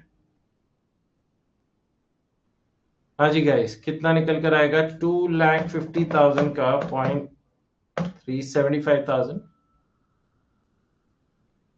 and surcharge due to such excess income guys 1,38,750 निकल कर आया 2,13,750 बी। तो again the outflow is less than the inflow, तो यहाँ कोई आपका मार्जिनल रिलीफ नहीं है। यहाँ अब आपको हेल्थ एंड एजुकेशन सेस जोड़ना है eight the rate 4%, 15,26,250 into 4%, 61,050 plus equals to 15,87,300. All right, everyone clear about it? सबका आया दोस्तों? Well done. Now I am gonna take you to a scenario guys जो थोड़ा सा अब ट्रिकियर होगा, guys। तो let's get going to that case। आ जाओ भाई। देखो लाइन, वो जो 3 लाइनें लिखी हुई थी, लेकिन उन 3 लाइन पर ये चौथा केस कर रहा हूं मैं, क्योंकि जितना ज्यादा इंपॉर्टेंट होगा राठी जी उतने ज्यादा क्वेश्चन करवाएंगे। मोर देन 1 करोड़ वाला, ठीक है जी, वही वाला करवा रहा हूं मुकुल भाई। आपका आदेश मेरा काम। अब आ जाओ दोस्तों। मिस्टर बी, एजेड ले लेते हैं 31 years, opting for 115 BAC, 115 BAC में वैसे एज और रेसिडेंशियल स्टेटस मैटर नहीं करता। इनकी इनकम है 1,01,50,000 रुपीज। अब बहुत इंटरेस्टिंग सिनेरियो होने वाला है दोस्तों। 1,01,50,000 रुपीज। इस पर दोस्तों हम लोग सबसे पहले टैक्स निकालेंगे। टैक्स निकालिए गाइस। 1,01,50,000 टैक्स निकल कर आएगा 27,35,000। Correct me if I am wrong guys. Tax ये निकल कर आएगा अकॉर्डिंग टू 115 BAC, 115 BAC के हिसाब से आपका टैक्स ये निकल कर आएगा 27,35,000। इसमें अपन ऐड करेंगे surcharge. Now guys everybody has to be careful because now the income is more than 1 crore. What will be the rate of surcharge? Surcharge will be levied at the rate 15%. Surcharge कितना लेवाई करा जाएगा guys? 15% के हिसाब से करा जाएगा। तो इसका अगर हम 15% निकालें तो आपका दोस्तों जो अमाउंट निकल कर आता है that is coming out to be 4,10,250 4,10,250 plus equals to कर दें गाइस तो 31,45,250 ये आपका दोस्तों यहां तक आ गया। अब guys concept of marginal relief, income in excess of 1 CR, 1 crore से कितनी ज्यादा इनकम है, क्योंकि 1 करोड़ के बाद आपका रेट ऑफ सरचार्ज चेंज हो जाता है, तो इनकम कितनी ज्यादा है 1,50,000 which is a. Tax on 1,50,000 rupees at the rate 30%, 45,000 ये तो देना ही देना है। 1,50,000 का 30% 45,000। अब दोस्तों यहां पर सरचार्ज कितना है गाइस, सरचार्ज कितना है, anybody who can help me out, computation of marginal relief. यहां पर अगर आप सरचार्ज ले लेते हैं 4,10,250 कि भाई मेरा तो 4,10,250 है, तो आपका आंसर गलत हो जाएगा। अब guys my concept and you will have to answer me logically, सोच समझ के आंसर करिएगा गाइस। और मेरा आप लोगों से क्वेश्चन आता है, पहला क्वेश्चन, अगर भाई साहब की इनकम, मिस्टर बी की इनकम 1,01,50,000 रुपए नहीं होती तो क्या इनके ऊपर सरचार्ज नहीं लगता? आंसर करिए, ये मेरा क्वेश्चन है, क्या इनके ऊपर सरचार्ज नहीं लगता क्या? अगर भाई साहब की इनकम 1 करोड़ रुपए होती, ये 1,01,50,000 रुपए में से मैं 1,50,000 रुपए हटा देता हूं, अगर इनकम 1 करोड़ होती तो क्या इनके ऊपर सरचार्ज लगता या लगता ही नहीं?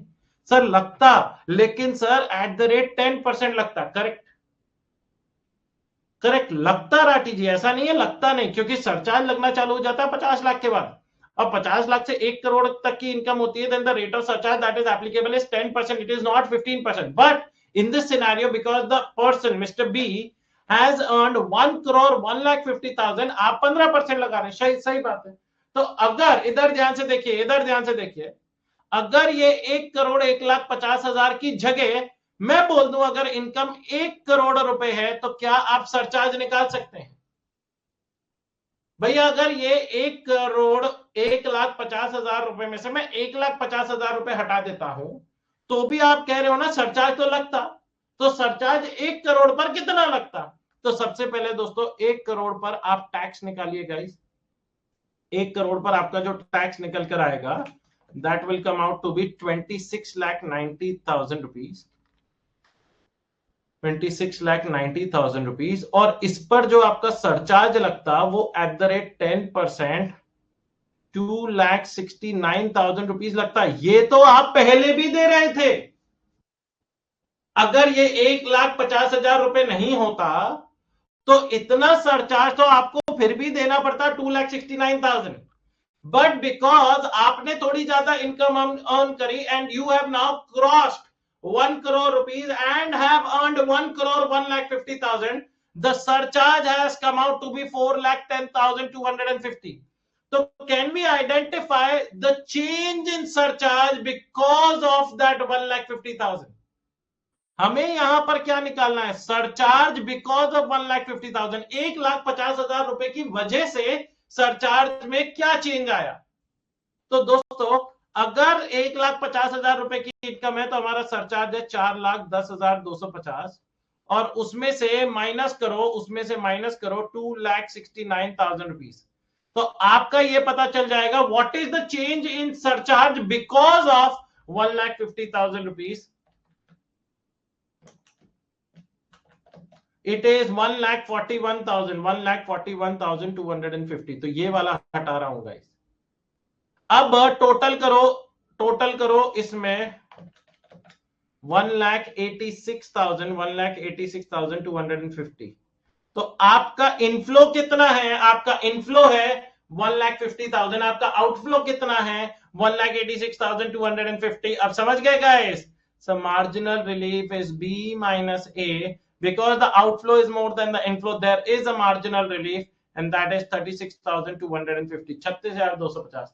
तो ये आप यहां पर माइनस करेंगे गाइस, यहां पर माइनस करेंगे MR मार्जिनल रिलीफ 36,250, ये माइनस करिए गाइस 31,45,250 माइनस 36,250, तो निकल कर आता है 31,09,000 rupees, 31,09,000 rupees. And health and education says HEC at the rate 4%, health and education says at the rate 4% into 4% 124,360 plus equals to 32,33,360. This will be the final tax liability, guys. अब समझ में आया guys? तो अगर income 1 crore से ज्यादा होगी, then the surcharge rate will change, and the surcharge rate will change from 10% to 15%. So we will have to identify the change in the amount of surcharge because of that 1,50,000, 1,50,000 रुपए की वजह से what is the change in surcharge? So when there was 1,50,000, the surcharge amount was 4,10,250. When we removed 1,50,000, income came out to be 1 crore. 1 crore पर tax निकाला, tax का surcharge निकाला, तो निकल कर आया 2,69,000. So when we reduce 2,69,000 from 4,10,250, we arrive at the change in surcharge because of change in rate of tax, change in rate of surcharge, which is 141,250. कैसा question था गाइस? शानदार था कि नहीं था? शानदार जानदार आया ना? आ जाओ गाइस, एवरीवन राउंडिंग ऑफ करते हैं guys, rounding off. Then question number 21 will go into the homework. मैं आपको यह बता दूं दोस्तों, मार्जिनल रिलीफ वाला जो 50 लाख वाला सिनारियो है ना, वो तो एक आधा बार आया हुआ है. दैट टू गाइस बहुत अटेम्प्ट में एक बार आता है. Marginal relief is considered to be a tricky point, तो ना बहुत सारे अटेम्प्ट में एक बार आता है. और ये वाला जो मैंने अभी जो कराया क्वेश्चन, अभी जो क्वेश्चन करवाया दोस्तों, वो तो बहुत ही ट्रिकी है और इसके आने की प्रोबेबिलिटी कम है. सर बुक के क्वेश्चन नंबर 21 में रॉन्ग है. अभी चेक कर लेते हैं. क्वेश्चन नंबर 21 आपके सामने आ रहा है, तो अभी देख लेंगे बेटा. Rounding off total income shall be rounded off to the nearest multiple of 10 rupees under section 288A. ये तो अपन जानते हैं. टोटल इनकम को भी राउंड ऑफ करते हैं, और total tax payable and refund due shall be rounded off to the nearest multiple of 10 rupees under section 288B.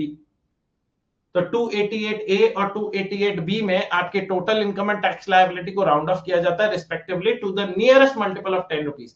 तो अगर आपकी टोटल इनकम निकल कर आती है, ध्यान से देखिएगा, 17,84,268, तो डायरेक्टली इस पे टैक्स लायबिलिटी मत निकालना चालू कर देना, इसको राउंड ऑफ करना. ये आपकी इनकम है, इसको राउंड ऑफ करना.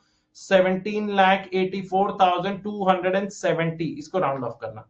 उसके बाद दोस्तों जो आपकी ये टोटल इनकम आई, इस पर दोस्तों आप टैक्स लायबिलिटी निकालेंगे. आप टैक्स लायबिलिटी निकालेंगे.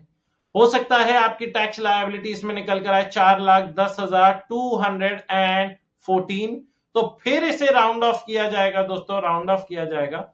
ऊपर वाला जो राउंड ऑफ किया गया है दोस्तों, वो 288A में किया गया इनकम को, और जो टैक्स लायबिलिटी आई है उसे 288B में करा गया गाइस, 4,10,210. ऑलराइट गाइस, आ जाओ भाई, क्वेश्चन करेंगे. Question number 21. वैसे तो मैं होमवर्क देने वाला था, लेकिन मेरे भाई ने बताया है, जिसका नाम है मुकुल, उसने बोला है राठी जी क्वेश्चन में गड़बड़ी है, तो एक बार इसे चेकआउट कर लेंगे. Compute the tax liability of mister Kali, aged 45 years, having total income of 50,75,000 for the assessment year 25-26. Assume that his total income comprises of salary income and income from house property, मतलब दोनों slab rate वाली हैं. Assume that Mr. Kashyap, अच्छा कश्यप लिख दिया गलती से, ये तो एरर नहीं था ना बेटा? अच्छा इधर देखिएगा, काली की जगह कश्यप कर दीजिए. हाँ जी गाइस, ये वाला एरर तो नहीं बताया ना कि काली और नीचे कश्यप लिखा है, तो मैं कंफ्यूज हो गया कि मेरे को काली की इनकम टैक्स लायबिलिटी निकालनी है कश्यप की, है मुकुल? ओके, तो इधर देखिएगा guys, assuming he has opted for the provisions of section 115 BAC, 115 BAC अगर वो ऑप्ट कर रहा है तो क्या होगा दोस्तों? अब इधर ध्यान से देखिएगा गाइस, इधर ध्यान से देखिएगा, इधर ध्यान से देखिएगा गाइस, इसकी टैक्स लायबिलिटी निकालिए 50,75,000 पे, तो 50,75,000 में से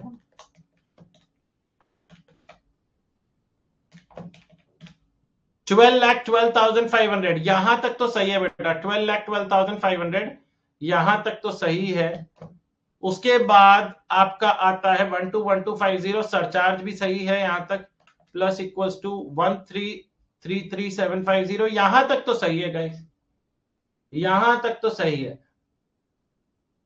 50,75,000 की इनकम पे जो हमारी टैक्स लायबिलिटी बनती है, सरचार्ज बनता है, और सरचार्ज बनने के बाद जो ऐड किया है वहां तक तो सही है। अब मार्जिनल रिलीफ देखते हैं बेटा, MR marginal relief, income in excess of 50 lakh rupees 75,000। दूसरा B, tax on 75,000, tax on 75,000 rupees at the rate 30%। अच्छा अभी देखते हैं बेटा, 75,000 का इंटू 30% निकल कर आता है 22,500। सरचार्ज, सरचार्ज आपका कितना आया गाइस? 1,21,250, 1,21,250, 1,43,000, 1,43,750। तो B minus A marginal relief is equals to B minus A minus 75,000, 68,000, बिल्कुल सही, 68,750 होना चाहिए। ये गलत हो गया, ये गड़बड़ हो गई है गाइस, बिल्कुल सही मुकुल, यहां पर इसे 68,750 कर दीजिए बुक में, माइनस 1,33,3,750 निकल कर आएगा 12,65,000 रुपीज। इसका 4% 50,600 plus equals to final answer 13,15,600 आएगा, 13,15,600 आएगा। Everyone clear about it? Every one of you clear about this point guys? ये छोटा सा एरर हो गया है, एरर होना नहीं चाहिए था। अच्छा 131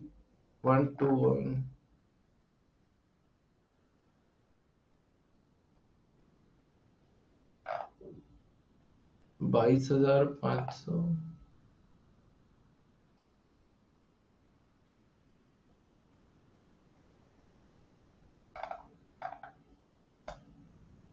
अच्छा यहां पर ये क्लरिकल एरर यहां हो गई है, 1122 लिख दिया, 1122 लिख दिया, जबकि ये 121250 है। ओके ओके गाइस, ये देखिए 121250 है ना सरचार्ज, यहाँ पे 1122 लिख दिया गलती से, तो क्लरिकल एरर हो गई है, माफी चाहूंगा। ओके तो यहां पर ये छोटा सा एरर हो गया जिसकी वजह से गड़बड़ हो गई है, ठीक है गाइस, नथिंग टू मतलब वरी अबाउट, मगर आप लोगों ने सही पकड़ा, well done Mukul, well done बेटा। आ जाओ भाई, maximum marginal rate, what is the maximum marginal rate which is applicable? हाँ जी गाइस, तो कहते हैं MMR, खैर ये हमें लिखने की जरूरत नहीं है गाइस, कहते हैं section 2 clause 29C defines maximum marginal rate to mean the rate of income tax including surcharge if applicable in relation to the highest slab of income in case of individual AOP BOI as specified in the Finance Act of the relevant year. So guys, highest slab rate कौन सी है? 30%. Highest rate of surcharge in the old regime is 37% and 4% health and education cess. तो वो आपका maximum marginal rate, the maximum rate that can ever be applied. Next guys, section 2 clause 10 defines average rate of income tax, which means the rate arrived at by dividing the amount of income tax calculated on the total income by such total income. इसका क्या मतलब है दोस्तों? अगर आपका let's say guys, मैं अगर आपसे बोलता हूं एक इंसान की इनकम है गाइस, इधर ध्यान से देखिएगा, mister Y aged 40 years, old regime follow कर रहा है, और इनकी इनकम है 70 lakh rupees. Anybody who can help me out with computation of tax liability including surcharge and health and education cess. इसमें मार्जिनल रिलीफ नहीं लगेगा गाइस. 70 लाख रुपीस पर आपका टैक्स निकल कर आता है.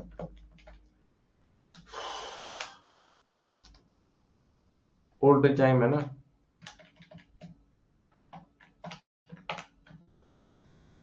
19,12,500 का टैक्स निकल कर आता है. 19,12,500 का. इसमें ऐड करिए सरचार्ज एट द रेट 10%.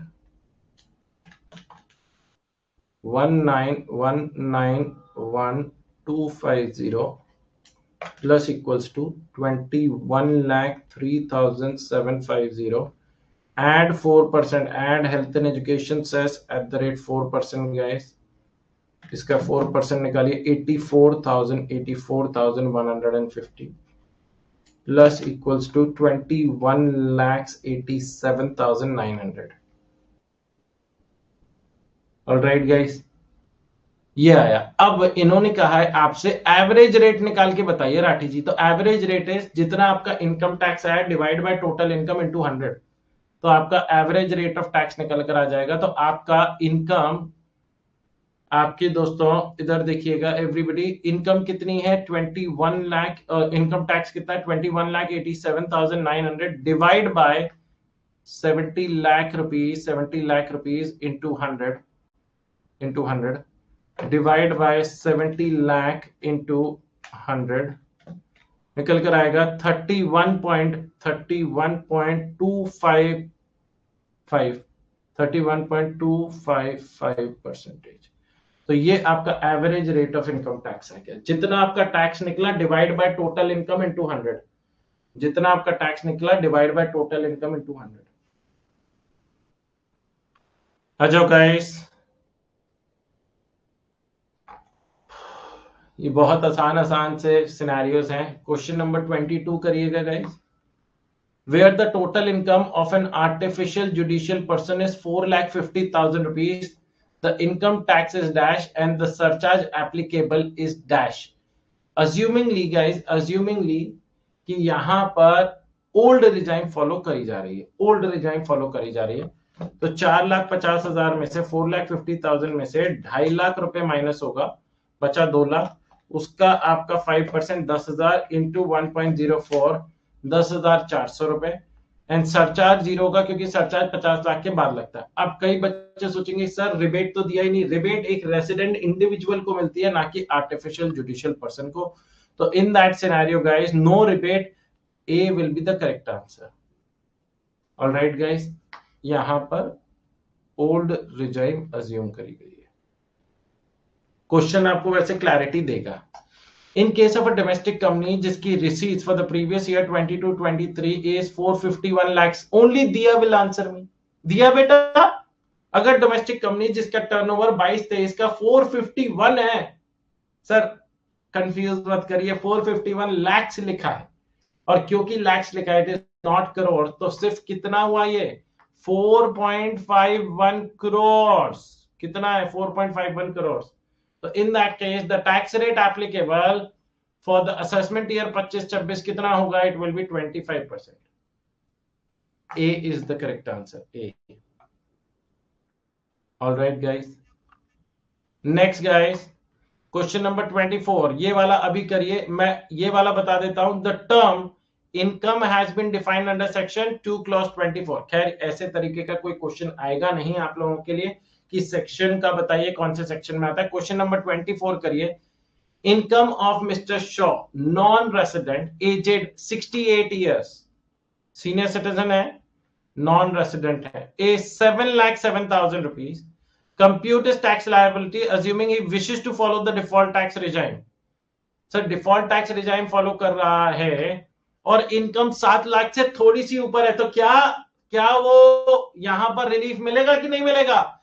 क्या वो यहां पर रिलीफ मिलेगा कि नहीं मिलेगा guys? The answer to which is no, relief नहीं मिलेगा because he is a non resident. Non resident के केस में ऐसा कोई भी रिलीफ नहीं मिलता है. ऑलराइट गाइस, तो आपको 7,07,000 पे टैक्स निकालना है. First 3 lakh rupees nil, next 4 lakh rupees at the rate 5%, 20,000. And remaining 7,000 rupees, at the rate 10%, 700 रुपए. तो टोटल आया 20,700 plus 4% health and education cess,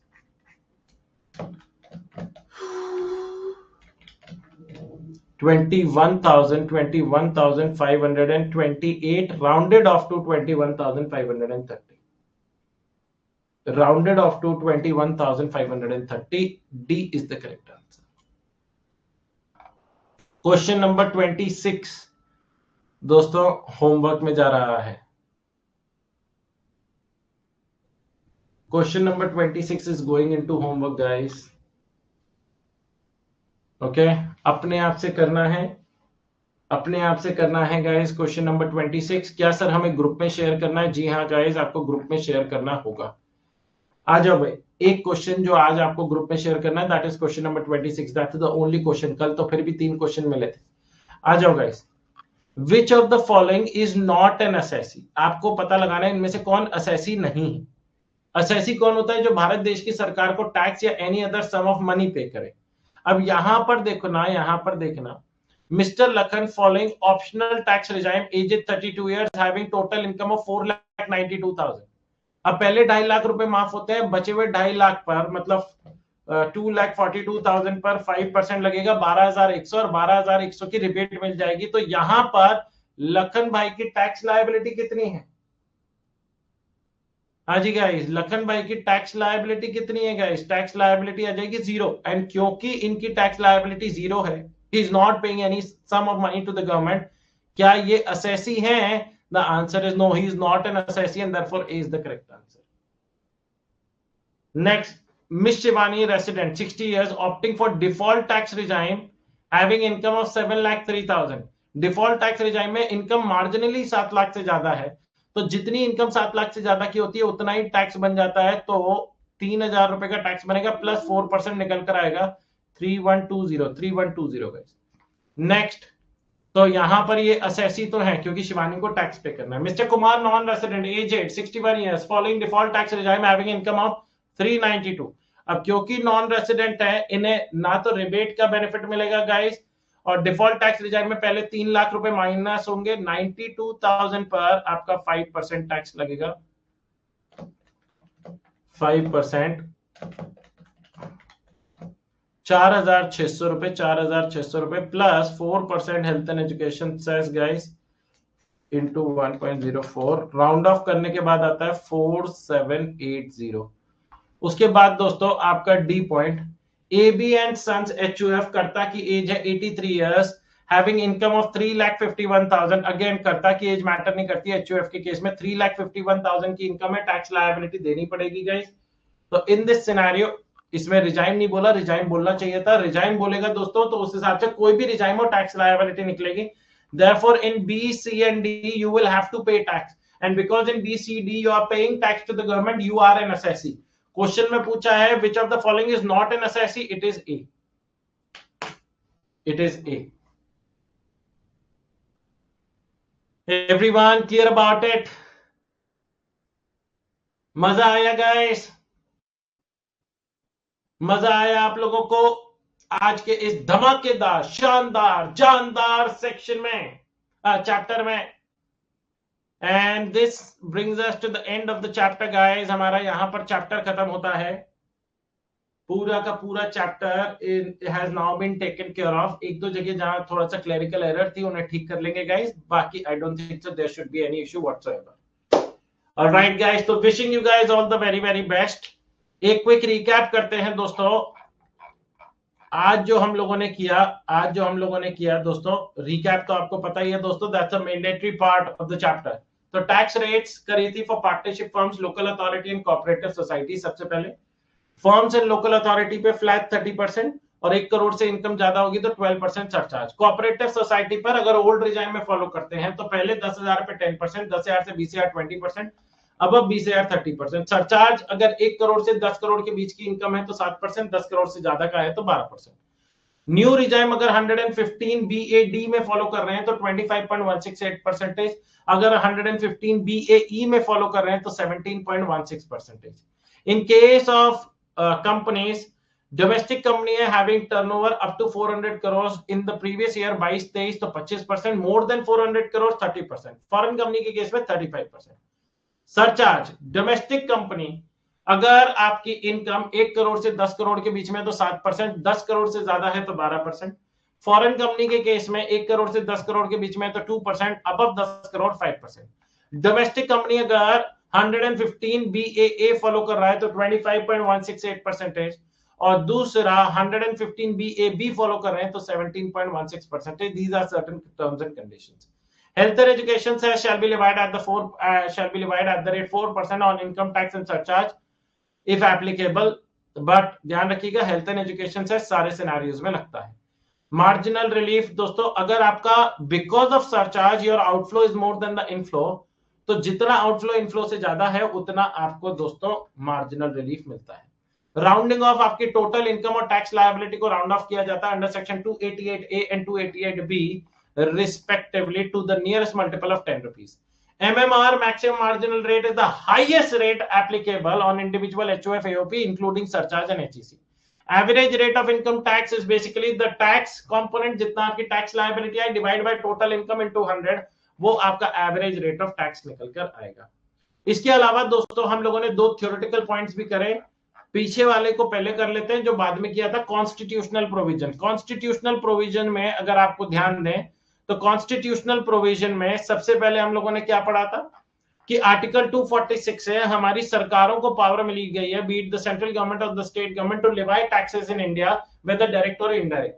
article 246 के 7 शेड्यूल में 3 लिस्ट है. लिस्ट नंबर 1 यूनियन लिस्ट, जहां पे सेंट्रल गवर्नमेंट के पास पावर है कि वो भारत देश में टैक्स लगा सके, जिसमें वो इनकम टैक्स और कस्टम ड्यूटी लगाते हैं. लिस्ट नंबर 2 स्टेट गवर्नमेंट के पास पावर है, जिसमें अल्कोहलिक लिकर पर जो टैक्स लगता है. आप लोग देखते हैं भारत देश में बिहार हो गया या दोस्तों हमारा गुजरात हो गया, ये ड्राई स्टेट्स है. तो ये बिहार की सरकार ने डिसीजन लिया कि बिहार में ओपनली दारू नहीं बेची जाएगी. गुजरात की सरकार ने डिसीजन लिया कि गुजरात में ओपनली दारू नहीं बेची जाएगी. Next, parliament and legislature of any state has an exclusive right to make laws in respect of that entry. तो एग्जाम में एमआर का सेपरेट क्वेश्चन आ सकता है, अल्तमेश बहुत कम चांसेस है. The chances of that happening is less. Institute unpredictable है, अगर आ भी जाए तो आना चाहिए भैया हमारे, हम तो तैयार हैं, हम तो सॉल्व आउट कर सकते हैं, है ना गाइस. तो कॉन्करेंट लिस्ट में दोनों सरकारें साथ में मिलकर लगाती हैं टैक्सेस, जो कि वो लगाती नहीं है. सेंट्रल गवर्नमेंट एम्पावर्ड हुई है एंट्री नंबर 82 से कि वो भारत देश में इनकम टैक्स लगा सके on all income except agricultural income. उसके बाद दोस्तों जो सबसे पहला थियोरेटिकल प्रोविजन किया था that was components of income tax law, जिसमें इनकम टैक्स एक्ट द्वारा हमारे भारत देश में टैक्सेशन इनकम टैक्स लगाया जाता है, which has 298 section and 14 schedules. हर एक सेक्शन के सबसेक्शन क्लॉजेस होते हैं. Clauses independent of each other होते हैं, सबसेक्शन एक दूसरे से रिलेटेड होते हैं, और सबको मिला दो तो हमारा पूरा सेक्शन का जो कंसेप्ट है वो कैरी ऑन हो जाता है. प्रोविजंस और एक्सप्लेनेशंस होते हैं. प्रोविजंस होते हैं एक्सेप्शंस और एक्सप्लेनेशंस दिए जाते हैं फॉर क्लैरिफिकेशन. हर साल फाइनेंस एक्ट पेश किया जाता है बाय आवर फाइनेंस मिनिस्टर, जिससे फाइनेंस एक्ट 19 मतलब इनकम टैक्स एक्ट 1961 में हम चेंजेस लेकर आते हैं. 1 फरवरी को जनरली ये पेश किया जाता है और आप लोगों के लिए फाइनेंस एक्ट 2024 एप्लीकेबल है. उसके बाद इनकम टैक्स रूल्स दिए जाते हैं बाय सीबीडीटी, और इनकम टैक्स रूल्स के थ्रू दोस्तों आप लोग क्या कर सकते हैं, मतलब these are implemented for proper implementation of the act. Circulars and notifications are issued. Circulars are issued by CBDT दोस्तों, जो कि दिए जाते हैं for clarifying doubts which are bounded on the department, binding on the department but not on the assessee. Assessee however can take the benefit of advantage of beneficial circulars. Notifications are issued by the central government. ये दोस्तों दोनों पर binding होते हैं, beat the department और the assessee. And legal decisions of court, क्योंकि दोस्तों जो कानून होता है वो दोस्तों उस कानून के इंटरप्रिटेशन अलग अलग तरीके से होते हैं. There might be a possibility जहां पर दोस्तों सारे के सारे फैक्ट्स, सारी की सारी बातचीत कानून में ना लिखी जाए. उसी चीज के लिए हमारा जुडिशरी सिस्टम आता है मदद करने के लिए. जो केस टू केस बातों को, फैक्ट्स एंड फिगर्स को सुनता है और अपने डिसीजन पास करता है। तो जो हमारे लीगल डिसीजंस ऑफ कोर्ट है वो भी हमारे दोस्तों सिलेबस का हिस्सा है, मतलब हमारे एक्ट का ही एक पार्ट है। और अगर सुप्रीम कोर्ट ने कोई ऑर्डर कर दिया, देखो हाई कोर्ट का ऑर्डर चैलेंज किया जा सकता है इन द सुप्रीम कोर्ट, लेकिन अगर सुप्रीम कोर्ट ने कोई ऑर्डर कर दिया तो it becomes law of the land. Supreme court का डिसीजन दोस्तों ओवररूल नहीं करा जा सकता।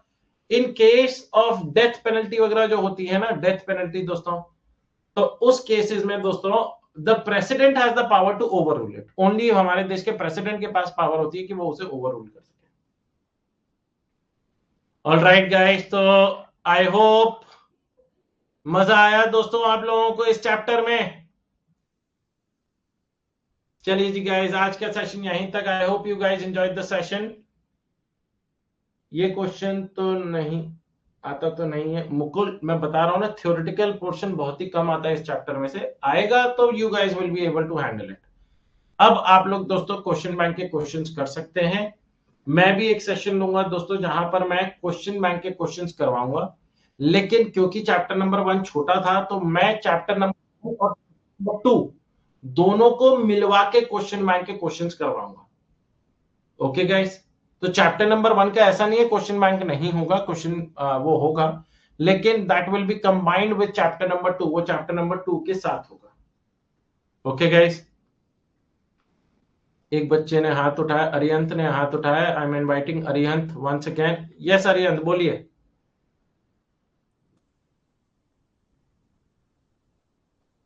हेलो। Hello sir. हाँ बोलो बेटा।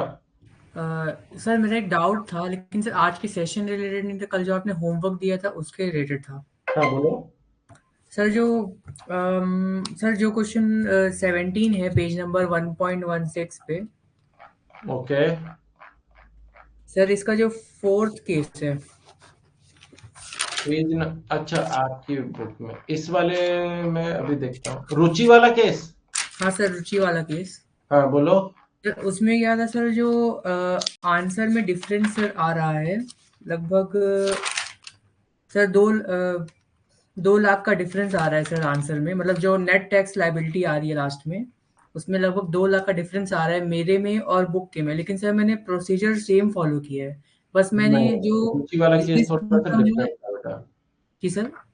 रुचि वाला केस थोड़ा सा डिफरेंट था। मेरे को ये बताओ, जी सर। डिविडेंड पर आपने कौन सा रेट ऑफ टैक्स लगाया? सर स्लैब रेट वाला, income correct. From other sources. Correct. और डिविडेंड सर जो पर और बिजनेस इनकम पर दोनों पे स्लैब रेट लगाया आपने? सर दोनों में अलग अलग लगाया सर, ये एक डिफरेंट किया है मैंने, तो इकट्ठा नहीं लगाया आपको सर, क्या बुक में हर एक इकट्ठा कंपनी लगाया। के लिए अलग अलग स्लैब रेट मिलती है बेटा? नहीं नहीं सर, स्लैब रेट सेम ही लगाया हूँ, लेकिन अलग अलग मैं वही स्टेप पूछ थे। रहा हूँ, मतलब आपने डिविडेंड के लिए भी पहले 2.5 लाख रुपए माफ कर दिया और बिजनेस इनकम के लिए भी 2.5 लाख रुपए माफ कर दिए? Yes sir. गलती समझ में सर आई? वो, यस सर समझ गया। सर और वो मतलब मेरी कंफ्यूजन हाउस हो प्रॉपर्टी की इनकम होगी तो 2.5 लाख की राठी जी और छूट, सैलरी की राठी जी दिल बड़ा रखो, 2.5 लाख की और छूट ले लो। गया। है जी सर समझ इंटरेस्ट गया। क्या ले राठी जी, आप बिना रुको मत, 2.5 लाख की और ले लो। है ऐसे 2.5 लाख 2.5 लाख 2.5 लाख 2.5 लाख करते करते मोदी जी पागल हो जाएंगे दोस्त। जी सर समझ गया सर, क्या गलती की। ठीक है ना? हाँ थैंक यू सर। ठीक है ना बेटा। जी सर। चलो, आज का सेशन यहीं तक दोस्तों। I hope you guys enjoyed the session and मुलाकात जल्दी करेंगे गाइस। और मैंने जैसा कि बताया चैप्टर नंबर 1 का मैं चैप्टर नंबर 2 के साथ, चैप्टर नंबर 1 का मैं चैप्टर नंबर 2 के साथ दोस्तों क्वेश्चन प्रैक्टिस सेशन को क्लब करूंगा, क्योंकि दोनों छोटे छोटे चैप्टर्स हैं। तो once we are done with chapter number 1 and 2 we will have एक सेशन जिसमें सिर्फ क्वेश्चंस ही करेंगे, उसमें मैं कुछ पढ़ाऊंगा नहीं, सिर्फ questions is questions and questions and questions is what we are gonna do. Alright guys, मतलब उसमें करीब 15 से 20 क्वेश्चंस करते हैं गाइस, लिख लिख के करते हैं। कुछ क्वेश्चंस के लिए मैं आपको टाइम देता हूं, टाइमर चालू करता हूं। इट इज मोर लाइक वो होता है ना एक एड्रेनलिन रश वाला सेशन, और दर दर दर दर दर दर दर दर लिखना है guys, and that is how we improve our speed and presentation techniques. चलो जी गाइस, आज का सेशन यहीं तक। बाय बाय, अलविदा एंड टेक केयर।